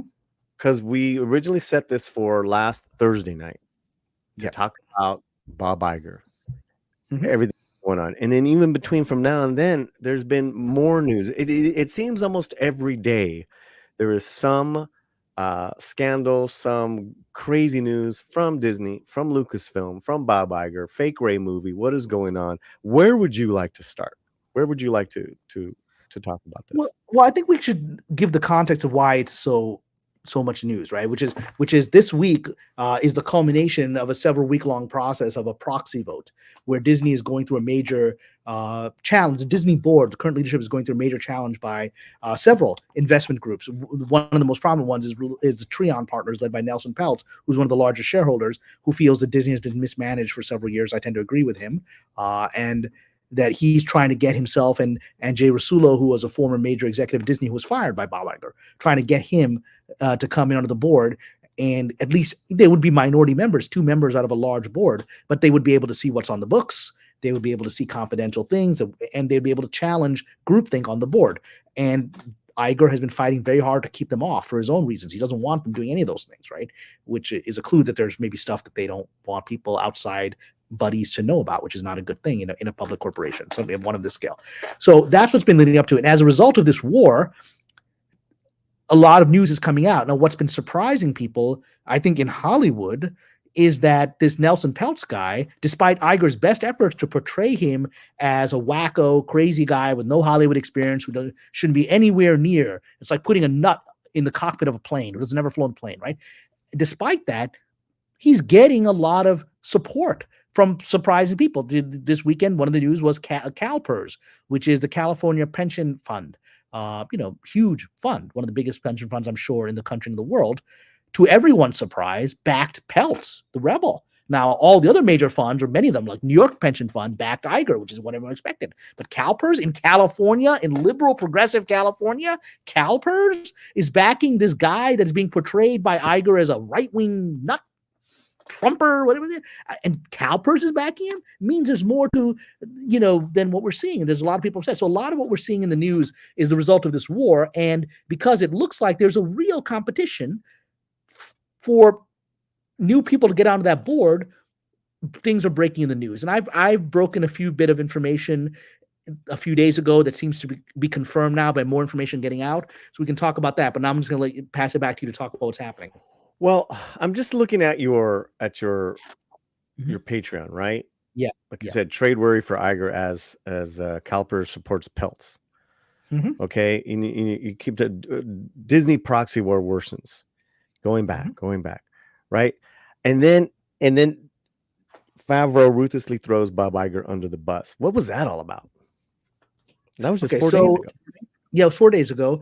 So I have my sources within Disney and Lucasfilm. Not everyone believes those sources, believe it or not. I found them to be trustworthy, and they've been right more often than they've been wrong. And so one of my sources, the mystically named Sparrow, came to me with a surprise call. It was really it came out of nowhere, saying I got an emergency update for you. And they've rarely used a phrase like that, emergency update, right? And so what's this all about? And then it laid out for me something that I didn't expect. That it seemed very extreme to me, but they claim to have seen these documents themselves, and based on I know who they are, and they certainly would be in a position to see those documents. And so this is what they claimed. Which as I laid out the background, that Iger is fighting for his professional life, right? Because if there is problems, if Peltz gets on the board and he finds untoward things, I've long theorized that there's a hidden FTX loss of some kind that Iger is hiding. That's why the Chapek was pushed out, to make sure Iger could keep hiding it. That's my opinion. I've laid out my arguments for that on my Patreon. It's speculation, but I believe it. But so Iger is trying to stay alive and not have whatever shady stuff has been done on that company come out, in my speculation, in my opinion. So in that position, he's actually weak. And when the king is weak, people attack. And sometimes the attack comes from places you do not expect, which shows the power of the king is that weak, especially when people that you think are his allies internally turn against him. That reveals the weakness. That reveals that there's a revolutionary change happening in the system, where people that you would think are the people in the background that are not going to challenge the boss are challenging the boss. So what Sparrow revealed to me, having seen these documents, it gave me a lot of details that I didn't put in the article because I don't want to reveal who they are, right? But what I was able to reveal is that apparently Jon Favreau, who has been, he's a very genial guy. I've long said he's a corporate player. He knows how to angle different things to achieve his objectives. That's how he survived in Hollywood for multiple decades and been very successful. He knows how to, move chess pieces around so that he can achieve his objectives while still seeming like a very sweet, nice, likable. He seems like the character we see in the Marvel movies, right? He seems just a happy-go-lucky guy, right? But you don't get to where he is without being a survivor. And so the emergency update was, Sparrow said that, to a lot of people's surprise inside of Lucasfilm, Jon Favreau decided his moment had come to essentially seize power, and that realizing that the tea leaves were that Iger was in trouble. I personally think Iger will survive this vote, but he's going to be weakened, and I'm sure Favreau is of that calculation, knowing that Iger's weakened. So apparently he was putting together a document that was circulating around Lucasfilm that my contacts saw, right, where basically Favreau was essentially putting together a case to be made against Iger for all the mistakes he's made in mismanaging Star Wars, mismanaging Lucasfilm, and all the points that that he raised personally, saying we shouldn't do this, we shouldn't do that. Boss, I don't think it's a good idea, and he was overruled. And apparently, other people inside the company were being asked to contribute to this document. Like, what did you experience? When did Iger not listen to you? And so this is a damning document, and its purpose appears to be to cover Jon Favreau in either circumstance. So let's say that Iger does win, as to me still seems likely. I think he'll come out of this injured, but still have his board of people, but they'll be all sort of nervous now because everyone's watching them. But let's say that's the scenario. In that scenario, this damning document of Iger foibles could be used by Jon Favreau to go to Iger and say, look, you really don't want this being leaked to the press, do you? You don't want this getting out there. So these are my list of demands. And apparently there is a list of demands Favreau has, which is essentially giving full unsupervised control of this company, right? People are like, well, he's not an employee. You don't have to be an employee. He can be a 1099 contractor, which is what I am, which is all writers and directors have corporations. Greg Berlanti, the most powerful showrunner in Warner Brothers for the last 10, 15 years, was a contractor the whole time. And Warner Brothers TV did whatever the hell he said. He had 15 shows on at any given moment, right? And he was the boss of Warner Brothers Television, right? And he was never an employee but everyone knew Greg Berlanti, the president of Warner Brothers Television, is afraid of him. So that's how that works, right? So that Favreau would have a list of, I want this, including essentially the right to veto and control which projects Lucasfilm moves forward with in the days to come, right? That he would have the final say, that he would be able to say, Bob, we're going to do this movie and not that movie.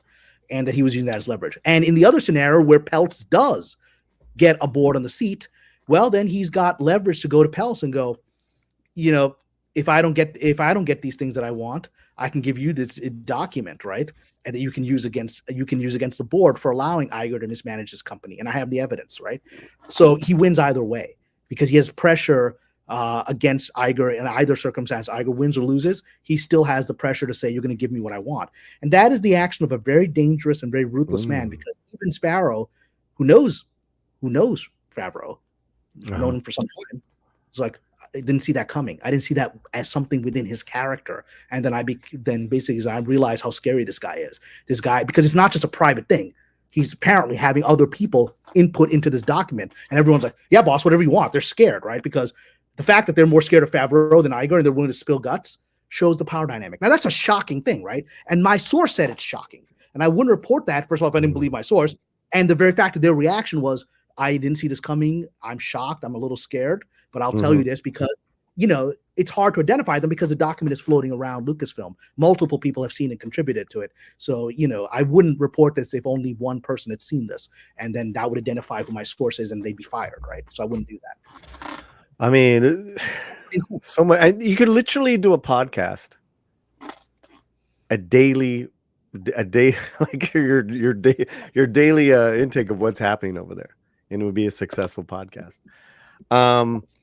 Tell me about talking about what movies you can and can't do. Tell me now about this. What is it? Empire City box office and what they posted. So Empire City box office was one of these Twitter, gossip sites, right? But apparently has been getting things right. And so Patreon subscriber Alia, who I really respect, who's very middle of the road. She's not aggressively against Iger or anything like that. She just wants good Star Wars, and she pointed me. She follows this right. She's like, they've been right a lot, and they don't seem to have a particular agenda, which is just propaganda. And so they posted this, which is what they just posted overnight, which is, quote, you got on screen, I'm going to post in the middle of the night that once again, word is that the Rey movie is not happening and is one of the projects that quietly canceled. I will do a big mea culpa if they are actually shoot it, but do not see it happening at this point. So this post came out in the last 24 hours, which timing is interesting. We'll talk about timing in a second, but this supports. I reported back on March 6th on my Patreon that my source had said that Bob Iger had communicated to Jon Favreau because a day before, Iger had publicly said that we're going to be letting certain projects go. He didn't identify what they were, but he publicly said it. And 24 hours later, I got this message from my contact saying that Bob Iger has contacted Favreau and given a list of go projects and not go projects. And the Rey movie was put into the not go, like ended, right? And it was to be done quietly because, they don't want to insult Daisy Ridley, who doesn't really know what's going on. She's out of the loop altogether. Right? She's still you don't want to disrespect her. No, yeah. You just want to quietly down, just like everything else, like the James Mangold movie. Nobody's talking about it. I mean, there's a bunch of other projects nobody's talking about. They just kind of faded away. Let this fade away. And then I posted that. And at the time, I was the only one saying that. And then about 4 or 5 days later, a bunch of other media sites said, I'm hearing, using the exact same phrasing, that it's quietly not going to happen. And here again, the same phrasing, Empire City Box Office, quietly canceled. It's the same phrase that my source told me. Don't make a big deal about it. Don't bring drama around it. But just let it go and let people stop talking about it, right? So the fact that yet again, because this was out a month ago or earlier in the month, right? So why is it being put out there? And so obviously, this Empire City person is hearing from someone amongst their contacts. Yet again, this thing is, why would it be put out there? And as people on my Patreon pointed out, they were like, look, the only person that benefits for it coming out yet again right now, 3 days before the vote closes on this proxy, is Iger, because Iger's trying to remind shareholders, look, I'm trying to get this company on track. I'm trying to put this, don't put new people in to hassle me. That's going to mess up my plan. My plan is, I heard you, I'm putting better things in. I'm getting rid of stuff that nobody wants, like this Ray movie. And so the timing of this fits the fact that just a few days before I said that one of the demands that Jon Favreau made to Iger is, you give me the right to decide what goes at Lucasfilm and what doesn't go. And then 3 days later, this comes back out that, it looks like Ray is not going. So, it sounds like more like Favreau putting his foot down, saying, if anybody in the company is uncertain about this, we ain't doing this one, right? And then that gets leaked back out. That's what appears to be happening here. Wow, and the chat is obviously just enthralled here, and I'm trying to pick some best ones. I mean, listen, they're all good. Where does Kathleen Kennedy fit in all this? Yeah, I just actually was just going to type it, so let me finish typing that, and then I'm going to answer it here. So we type it, print. So on my Patreon around the same time, about 3 or 4 weeks ago, I posted that there apparently had been internal conversations that my source was privy to, that Iger and Kennedy had essentially reached a handshake agreement for her to move on in some capacity this year. Whether it's and it was said, it was actually on the same time when it was actually in the same post that I said that the Ray movie was being quietly canceled. That was part of the deal. That finally Iger's like, all right, we're done now. You're just going to move on. And the reason was, according to my source, that, as I reported several months before, that Iger had made a threat that, certain uncomfortable emails that were in the system, Kennedy had Lucasfilm, revealing some untoward behavior on this very mysterious project called the Acolyte, right? That you don't want those emails leaked. And it essentially given her till February to come to an arrangement. And so, essentially end of February, beginning of March, part of that arrangement was, okay, we're going to bury those emails. They're never going to get out, but you're going to move on. I mean, and it probably won't be any big announcement. I can't say it'll be tomorrow. It might be 6 months from now. It'll just be it'll just be a general, gentle fading away. We haven't heard from her in months. She ain't talking. No, we haven't. Not hearing. I mean, the last thing I heard was what, Indiana Jones last year. Yeah, and so she's faded away since then. I mean, this is the president company. Why ain't she talking about the Ray movie? Why ain't this alleged acolyte? We see this supposed trailer, right? Why ain't she talking about it? Okay, let's jump into that, because there's controversy there, right? So obviously it's happening in June. We got this trailer. Voted the most disliked Star Wars. I mean, that's not good. That's not good. That got that. What do they call that? Where you get the dislike? I forgot. Someone in the chat. What do you guys call that? It was a ratio. Ratioed. It got the ratio from bad to good is very high. And let me tell you. I mean, just as far as a Star Wars fan looking at it, nothing new. The only thing interesting is Carrie-Anne Moss, but it just looks bad. What are your thoughts on all that? Well, look at that. What happened in the past? Whenever Kathleen Kennedy was in the doo-doo hole with the fans, which has been a lot, what was YouTube doing? They weren't letting the dislikes be visible. So you didn't know. All you saw were happy-go-lucky likes, right? And they were censoring comments. And I hear that they were censoring comments to some degree on this one as well. But the reality is they allowed the dislikes, And these massive, even if they took out some comments, the vast majority of them are negative, right? And a lot of them are talking about the one thing that is poison to this project, which is that Ms. Leslie Headland, the alleged showrunner who sort of walked away in the middle of the summer and disappeared, right? In the middle of post-production, like just took off, right? Yeah, whatever. But that, I mean, so she just vanished and went off to other projects right in the middle of post-production, allegedly.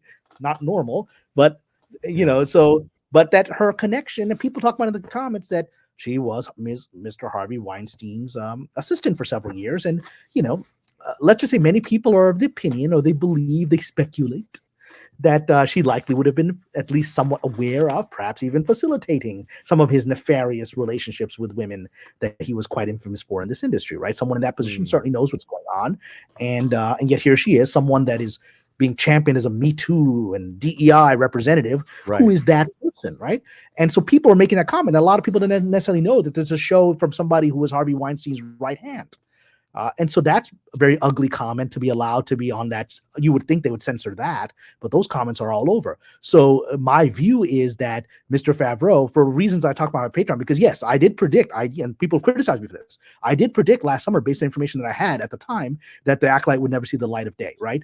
And then that information changed later in the summer. My contact said, it looks like it's back. It's like this, it's like Jason or Freddy. It's come back, or later in the summer that it's come back because of various issues and that they talked to me about that I put on my Patreon, and internal politics and external politics, why they had to move it forward, even though Favreau looked at the footage and said, this is garbage, right? This is the worst this is the worst fan film I've ever seen, end quote, was the actual quote given to me. But that he was being pressured by other forces that they got to put it out because of certain arrangements that have been made with financiers and others, for shady people, that they couldn't not do it. But if you are someone like Jon Favreau, let's just take at face value my sources claim that Favreau hates it. I think he does. I think that's believable. Considering so you think he would let the negative stuff ride so people can see it? I think he would let them, because now we're talking about it, right? And we're talking about the Harvey Weinstein connection. The narrative now is that nobody wants this. That's the narrative. Remember, this show is supposedly coming out in June. It's a lot of months from now to June. You keep going back. Let's say whatever happens with this vote, Peltz gets in, Peltz doesn't get in. Iger's in a very bad position. He's got to show everybody that he's putting Disney in a new track. If there is any way to kill it based on, look, nobody wants the show, we're getting the feedback from the audience that this is going to damage our brand, it certainly provides ammunition if there is any possibility of killing it. It may come out in June, and for me, it'll come and go, just like the Christmas special. It won't have any impact on Star Wars. Life will go on. But there is still a small chance it won't come out. And if there's any chance it won't come out, it will be because of this negative feedback that Mr. Favreau has allowed, where he could have told YouTube to shut it down like they've done in the past. It's not the narrative that Disney wants, not now, not with his vote, and yet they allowed it. That's not normal. I mean, this is such high drama, Cameron. Well, it's people don't understand something. Disney is a country. Disney is not a normal corporation. It has the resources of a national GDP. It has properties worldwide. You can even see it as a colonial power that's inserted itself into China and other places, right? You can see itself that way. It's like an imperial thing, right? So what we're seeing are the actions of an empire that's collapsing. Right? This is what happens at this level. This is not normal corporate behavior. This is stuff that Otto von Bismarck, the German chancellor, and Machiavelli would understand. This is statecraft we're dealing with. How do you, one empire is collapsing, how do you build a country out of it? It's what happened with the Ottoman Empire collapse in 1920, right? The modern state of Turkey is born, and then all the Middle East is in chaos because the Ottoman Empire kept the peace there for 600 years. Decided that the Middle East is always right. Not true. Ottoman Empire you went to Palestine in 1850, completely peaceful place. Nobody fighting each other, right? Ottomans kept it all North Africa, all the way Middle East was peaceful. The empire collapsed. Now this is the result. Everybody fighting for their own power. 100 years later, they're still doing it, right? And so that's what Disney is. This is a country going through a revolution. Wow. That's what this is happening here. Wow. Slow and steady wins a race. Who do you think's gonna prevail? What in this proxy fight? Proxy fight, Favreau. I think Filoni. We haven't talked about that. We haven't talked about Well, I mean, that proxy fight, my opinion is I think Iger's going to squeak out a victory. I think probably Peltz won't get on the board, but he'll come very damn close, which is already a problem. You know, even if it's 60, I think one Patreon member said 65-35 in Iger's favor. I think that's probably likely. But in that case, it should be 95% in Iger's favor. It shouldn't be 65-35. It shouldn't be 70-40 or 70-30. I'm sorry. It shouldn't be that, right? It shouldn't be these things. And that's going to put real pressure on the current board that they know the fact that they have CalPERS saying we're not happy with the board management, that's not going to go away. CalPERS people are going to want to see changes. This is the California Pension Retirement Fund. They're going to want to see changes, right? So whether you like it or not, even if he wins, you got to make the changes. So the reality is the changes are coming. It's impossible to stop it, right? There's who's going to implement those changes will be seen, but there's no way else. And I think that's why Jon Favreau appears to have seized the moment for himself, because he's like, well, this country is collapsing. My little fiefdom, I'm going to protect it, and I'm going to be the feudal lord. That's what happened. The Roman Empire fell apart. Smart feudal lords took over their territories. You know, it's watch that show Shogun. That show Shogun's all about that, right? Yeah, that's a great show. It's a superb show. But it's all about that, and it's all about, you know, what happens when a unified country collapses and all the feudal lords are fighting. You know, that's what we're witnessing here. Okay. Let's maybe we should table the horror film discussion because it's getting late. I'd like to go into it. This is important. There are people that want to hear okay. I mean, all right. Well then let's like use this as a transition then. Think about for $9.99. Cameron, you predicted at Midnight's Edge that Depp would be back in Hollywood in 2 years. Now Disney wants to do a complete reboot of Pirates. Why do you think that is? Is Disney afraid to cast him? Well, thank you. Take a bow. Well, thank you. And thank you for number one. I could be wrong. It could be that he doesn't come back. I'm a human being. I can be wrong. Unlike some of my adversaries who are always critiquing me, who never admit they're wrong about anything when I could be wrong. I could have been wrong. But in the case that I'm not wrong, movie ain't out there yet, right? You know, the reality is Johnny Depp is still beloved. It's been a year since his trial. He's flying high. He's got his fan base. His adversary, Amber Heard, has been forgotten. All the, people ain't putting out hit pieces on him anymore. So, I mean, I just say never say never. I just say they ain't done yet. And I don't think anything's going to be done until Jerry Bruckheimer and the people behind this franchise know what the hell the future of Disney is. I think it's all talk until then. It's as much real as people talking about the Ray movie or anything else. None of it's real until we know who's in charge of Disney next week and what the strategy of the company is moving forward. Well, the reboot ideas, whether they're rumors or whatever they are, sounds absolutely awful. Yeah. And Disney ain't in a position to give the audience absolutely awful stuff right now. It's just not. No, absolutely not. The audience. What does the audience want when it comes to Pirates of the Caribbean? It's Johnny Depp. That's all the audience wants. Even Margot Robbie ain't going to save it. It's Johnny Depp. We're watching it for that. Yeah. And who went to go see those films? Latinos. And who goes to see films? We're getting back to it. Latinos. You have a theory in regards to, and thank you so much for the super chat, in regards to this recent rash of horror films, and also maybe the last 10 years, you add these horror films, the Conjuring universe, that there's a connection between these Catholic horror films and U.S. Latino going audiences. So yeah, let's talk about that.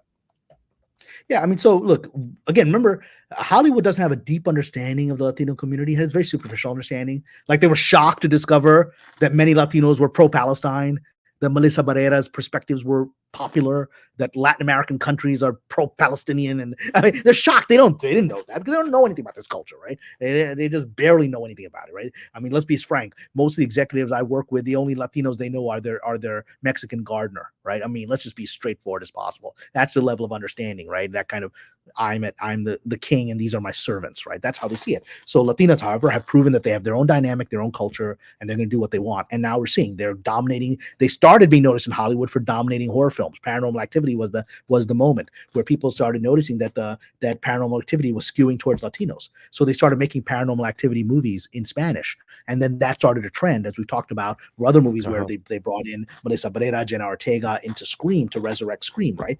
And then stupidly they got rid of both of them, right? And which will be a mistake to play out, but but now I've noticed, as someone, again, I'm a student of religion. My short film that I've made, and maybe I'll even throw a link in the thing about the short film that one short film that I directed made, is a theological thriller that's about a young girl who has a miraculous pregnancy, which is kind of the idea of Immaculate. This movie, Matt, we'll talk about that movie in a second. So I mean, I've been making and writing religious movies with, even I'm Muslim and I'm making movies that Catholics were like, that sounds like a Catholicism movie, right?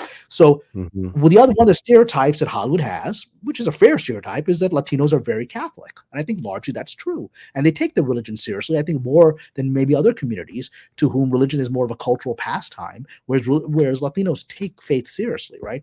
Even if we saw Blue Beetle, religion was an important part of that. The people's faith, like the family's faith, that's part of it, right? It's part of what created their community and gave them the strength to get through what they were going through. That's the truth. And so suddenly I've noticed, as a horror fan, that this year is all Catholic horror movies.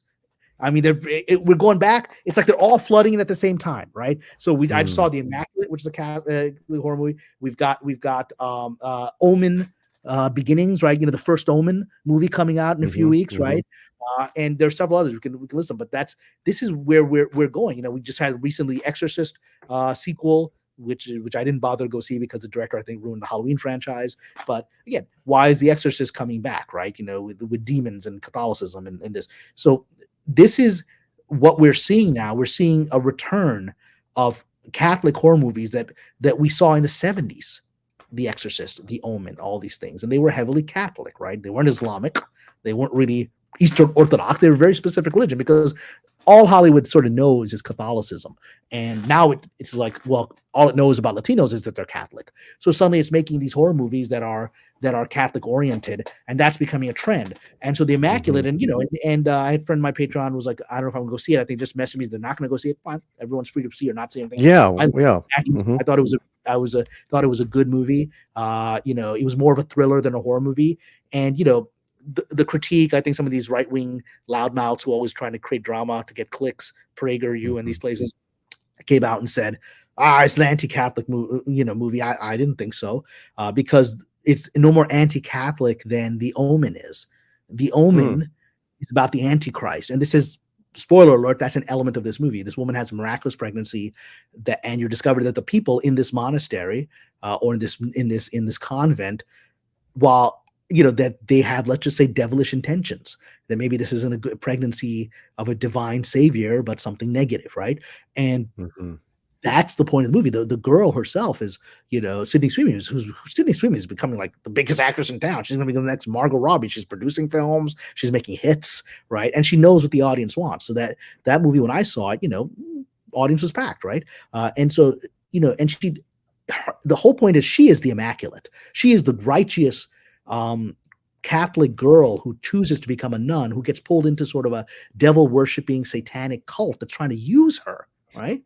And I don't think that's not a critique of Catholicism. That's a critique of devil worshipping satanic cults summoning the Antichrist.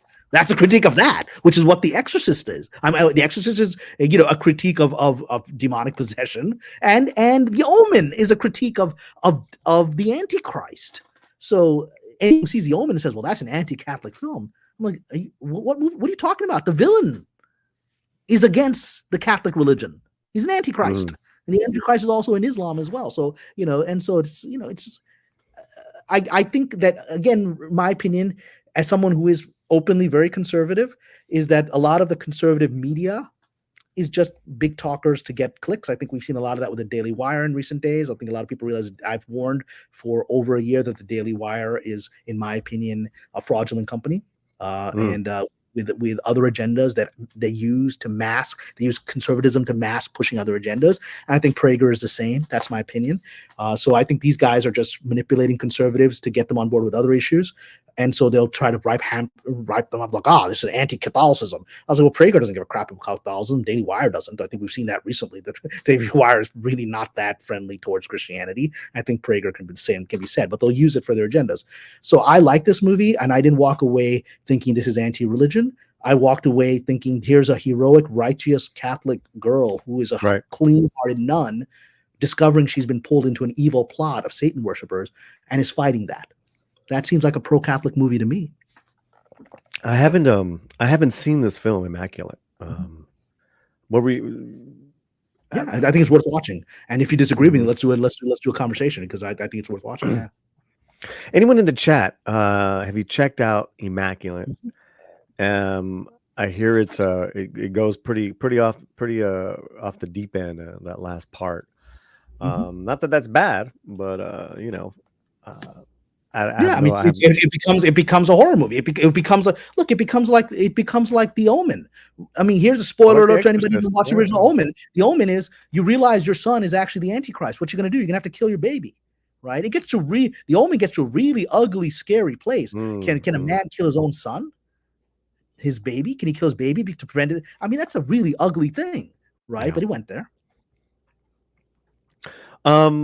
Interesting, because religion and Catholic religion in Mexico, and then the indigenous resistance over the last 500 years has been always so strong towards the Spanish government and the Catholic religion. And yet a lot of it did take, obviously. So within one, as far as a U.S. going Latino community, you can see them go into these films, and then you can also see them backing up someone like Melissa Barrera. Every time I do another history piece, or just dive into indigenous stories in Mexico, it's always one major revolt after the other. 1700s, 1800s. I mean, that's why the Mexican Revolution was started earlier than the and then they abolished slavery about 40 years before the U.S. did. They got rid of Spain. Because the difference between America and Latin America is that Latin America did not completely destroy its indigenous population. In fact, it converted its indigenous population, whereas the United States and Canada essentially wiped them out and made the majority of this continent become a small minority and sequestered them. And sequestered, yeah. And so whereas Latin America is a people that were conquered, ruled, forcibly converted to another religion, but preserved their identity and their spiritual traditions hidden within. That's why you read Carlos Castaneda, who's a great spiritual teacher, about all the hidden, Mesoamerican mysticism that's pre-Catholic, right? And all of that. And so with that that's why they're so sympathetic to Palestine and other issues, because they see themselves as a people that were oppressed and colonized and forced to adopt a culture that wasn't theirs, but then they synthesized it with their own culture, and then they took control of their lives. That's a very different historical experience than the indigenous people of the northern, continent. Well, here's the Hollywood conundrum: is that this is what you bred, in that this is how we feel about this topic. This is how we feel about that. It reminds me of back in my marching days in the early to mid 90s, is that you would organize this march against education or immigration, I don't know what, and then you want that group there, everyone always had to speak. And you didn't always agree with everyone that spoke on stage, right? That's what this is. You got to let the kids speak, but even if you're not agreeing, well, tough shit. The pivotal thing is, one of the reasons I'm so passionate about free speech is that it's the best way to get bad ideas out and flush them out of the system. Because if you suppress people's ability to say stuff, it goes underground, it spreads, there's no one contradicting it, there's no one bringing context to it, and it festers, right? That's why I think, deleting stuff off of Facebook, deleting stuff off of tweets, it's incredibly dangerous, because that suggests that people are morons, and human beings, if something is true, enough people understand it's true and can fight against it, right? And that's the moment you suppress it, it's an immediate red flag that you, powerful person, don't want people noticing this because it's probably true, right? That's what people presume. May not be true, but the moment you suppress it, the presumption is you don't want us to know about it, and so it's probably true. So you've just given power to the argument, right? Which is really bad. Yeah, I mean, even we'll use the example of what was brought up earlier in regards to DEI with blacks and Latinos. Is like, you got to air all that shit out because some ideas are worth merit and some aren't. It's good, man. It's good. I mean, yeah, sunlight is the best disinfectant. Well, but it's true. I mean, we use that meme, and it's true. The reality is, truth will. I mean, I think. Forgive me, it might have been Aquinas, but I think it was Augustine. I think it was Augustine, Saint Augustine, who was North African. Saint Augustine was North African. So your great Catholic saint was North African, probably brown, maybe black, but he was North African. Saint Augustine, one of the great religious thinkers of all time. Right? St. Augustine, I believe, forgive me, I'm going to quote it. I hope I don't misquote it. But the idea is he said that the truth is like a lion. You don't need to defend it. Just let it out. It will defend itself. That's it. Just let the truth out. It will defend itself. If it's true, it's a lion. It can never be quashed. If you cage it up, it means you're afraid of it. And then there's that whole line from Game of Thrones, which is when you cut out a man's tongue, you're just showing you're afraid of what he's going to say with it. It's the truth. These are objectively true. And we're in a world right now where a lot of people don't want people to talk about things, specifically about the Middle East, about some things happening in the war. Hollywood's been preventing people from talking about it, as Melissa Barrera learned. And that suggests to me that you're not secure in your opinion. You don't feel that you have the lion on your side. That's what it suggests to me. Darth Plato always coming in. Thank you, man. Thank you for giving that. Can Hollywood ever get back to showing good stories again? Will it take a long time? Yeah, hire Cameron. No, but we're already there. I mean, there have been good movies. I mean, we've had good movies. Last year was a lot of good movies. Oppenheimer's a good movie. And you and I have talked about this. Barbie is a good movie. There's good movies out there. There's good movies, right? And and even if it's not a brilliant movie, there's enjoyable movies. Godzilla, people are liking it. It did twice what people expected. Well, that says something, right? There's stuff you're gonna enjoy stuff, and there are good movies out there. They're getting better. I think a lot of people are still living in that's what 2017, where we're trapped in this like Maoist world where you couldn't say this, couldn't do that. We're being fed garbage. There's good stuff out there, and there'll be more good stuff. I'm gonna bring this up. See, what I always do is like, okay, yeah, Godzilla, Ghostbusters, Doom, Kung Fu. I mean, you need these guys, right? In this top 4. But I always say, Cameron, if a movie makes it into the top 20, it's making money. Now, I look at this. Immaculate, Tilu Square, Arthur the King, Late Night with the Devil, Crew. I mean, these movies couldn't be from more independent, smaller distribution houses than you can think of, right? Neon, IFC Films, two from India.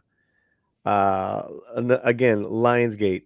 Then you go down, Angel Studios, A24. These are the ones I look at. Problemista. Yeah. I love Problemista. Fantastic dark comedy. You need these so the rest of this 20 can exist. These are some fantastic films, Cameron. Yeah. And you're right. They're there.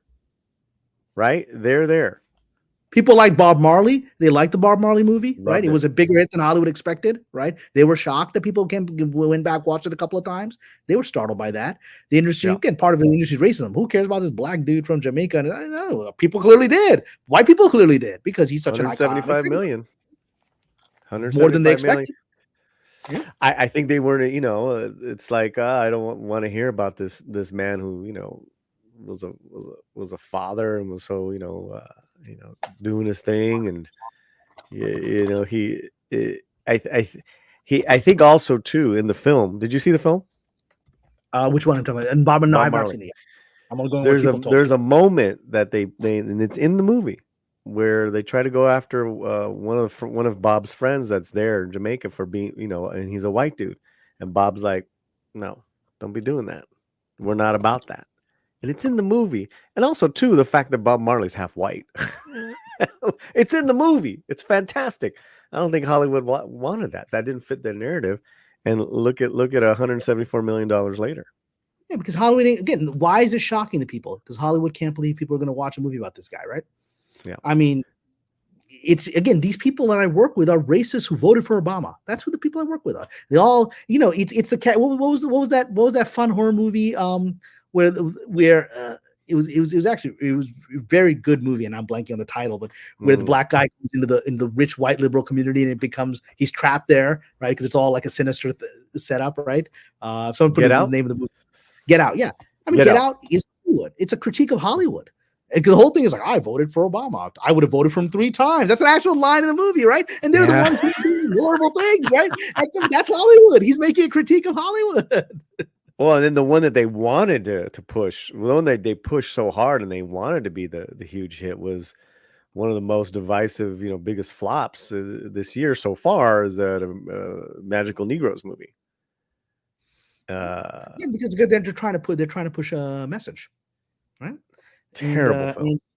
And that's the thing garbage. Is I haven't seen it, so I'm going to trust your judgment on this. But I do, from my friends who have seen it, that it's a movie with trying to make some comments. And whenever you make heavy-handed comments about race, it doesn't work. Who can make? It's because it comes across as white people preaching. It comes across as a white screenwriter, or the black screenwriter that's being forced to write the words of the white person breathing in his ear. I mean, it's just so that's what this is, and they're not authentic. A movie like Malcolm X is authentic, but that was an independent film. Spike Lee said he wasn't going to make Malcolm X in Hollywood. He got independently financed. Oprah gave him money. Bill Cosby gave him money, but he was financed by and he put at the end of the movie, it's a list of financiers, of wealthy black people who independently financed that movie. And to me, it's one of the greatest movies of all time. It's a movie that changed my life, right? And he did that because he said Hollywood ain't going to do it. If Hollywood's going to make this, it's going to be about the white reporter that follows Malcolm X around, right? That he said that back in 1992. It's still true 30 years later. They still make it. I mean, they were shocked that Malcolm X was that good. They didn't want to give Denzel the Oscar for that, even though he deserved it. It's his greatest performance of his entire career. So they gave it to him for playing a corrupt black cop. That's what they felt better about, right? That's what they felt good about at the end of the day. Yeah, because they wouldn't give it to him for that, because that's too threatening. Yeah, and at the time, it was still Spike Lee. They still hated him, Okay, well, let's wrap it up, Cameron. Dude, thank you so much for your time. No, it's all good. So, I mean, this was a wonderful thing. We had a great conversation here in this, with all these different people that came and went, and a wonderful chat. And and I know we had a passionate conversation about Barbie in the chat, but I still think it's a great one. I'll come back here to we'll do it this summer. We'll do a 1-year look back at Barbie, and we'll see where we are. But in any event, this is always wonderful to be here. I want to wish all my Christian friends who are watching a very happy Easter. As a Muslim, Jesus is very important to me as well, and so it's this is a time for us to remember a very sacred figure in both of our traditions. Hopefully, can be a model for us to be better people. And so, that I think is a universal. I think Jesus, even if you're not a Christian, serves as a universal role model. And this is a good time to remember. Very well said. I wish you a wonderful rest of your stay with your family, my friend. And in a couple of weeks, we'll hopefully do this. And then, man, I need to see you in person. We need to hang out. Well, let me come back in. Hopefully, I'll be back on the 10th or so, and then let me just come by maybe that weekend. We just hang out, have some tacos at your place. I love that little store that's by your house, right? That really nice Latino store. Yeah. Introduced me to some really nice local Mexican products that were better, better salsa, better stuff than I'm getting in my pavilions. That's Mexican stuff. Let's get some of that. It sounds good, man. Well, the chat's been amazing. 138 combined checking us out on X, on YouTube. Thank you. Whenever we have Cameron, we have just such a great reaction. And thank you to everyone from Cameron's camp as far as Patreon, that community.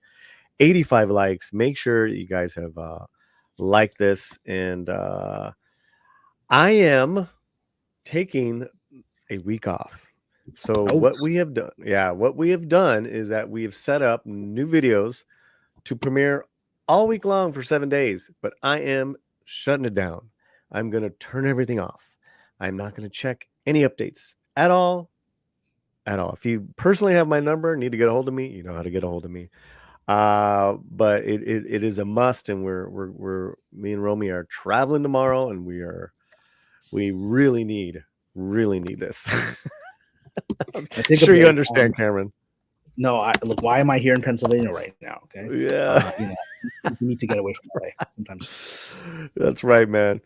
All right, Cameron, I'm gonna let you go as we play the closing credits, and to all our members. It's coming up. Thank you, Cameron. You take care, brother. God bless. Get some rest. Thank you.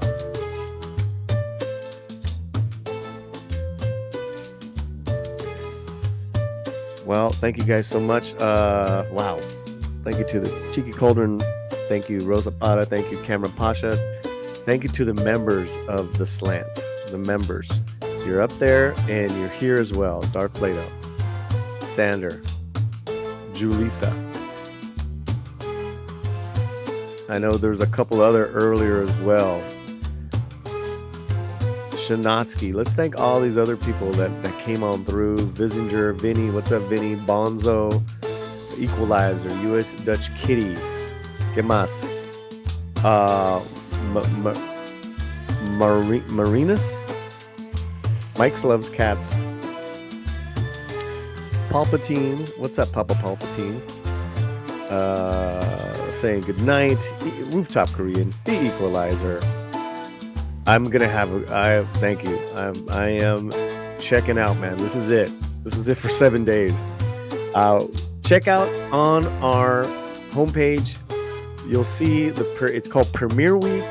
We have new premieres of new videos every day this week. But as I'm going to be far away from a computer for 7 days.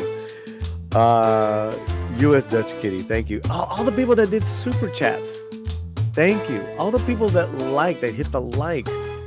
How many likes do we have? 90 likes. That's fantastic. And all the people on X, thank you so much. And I think that's it.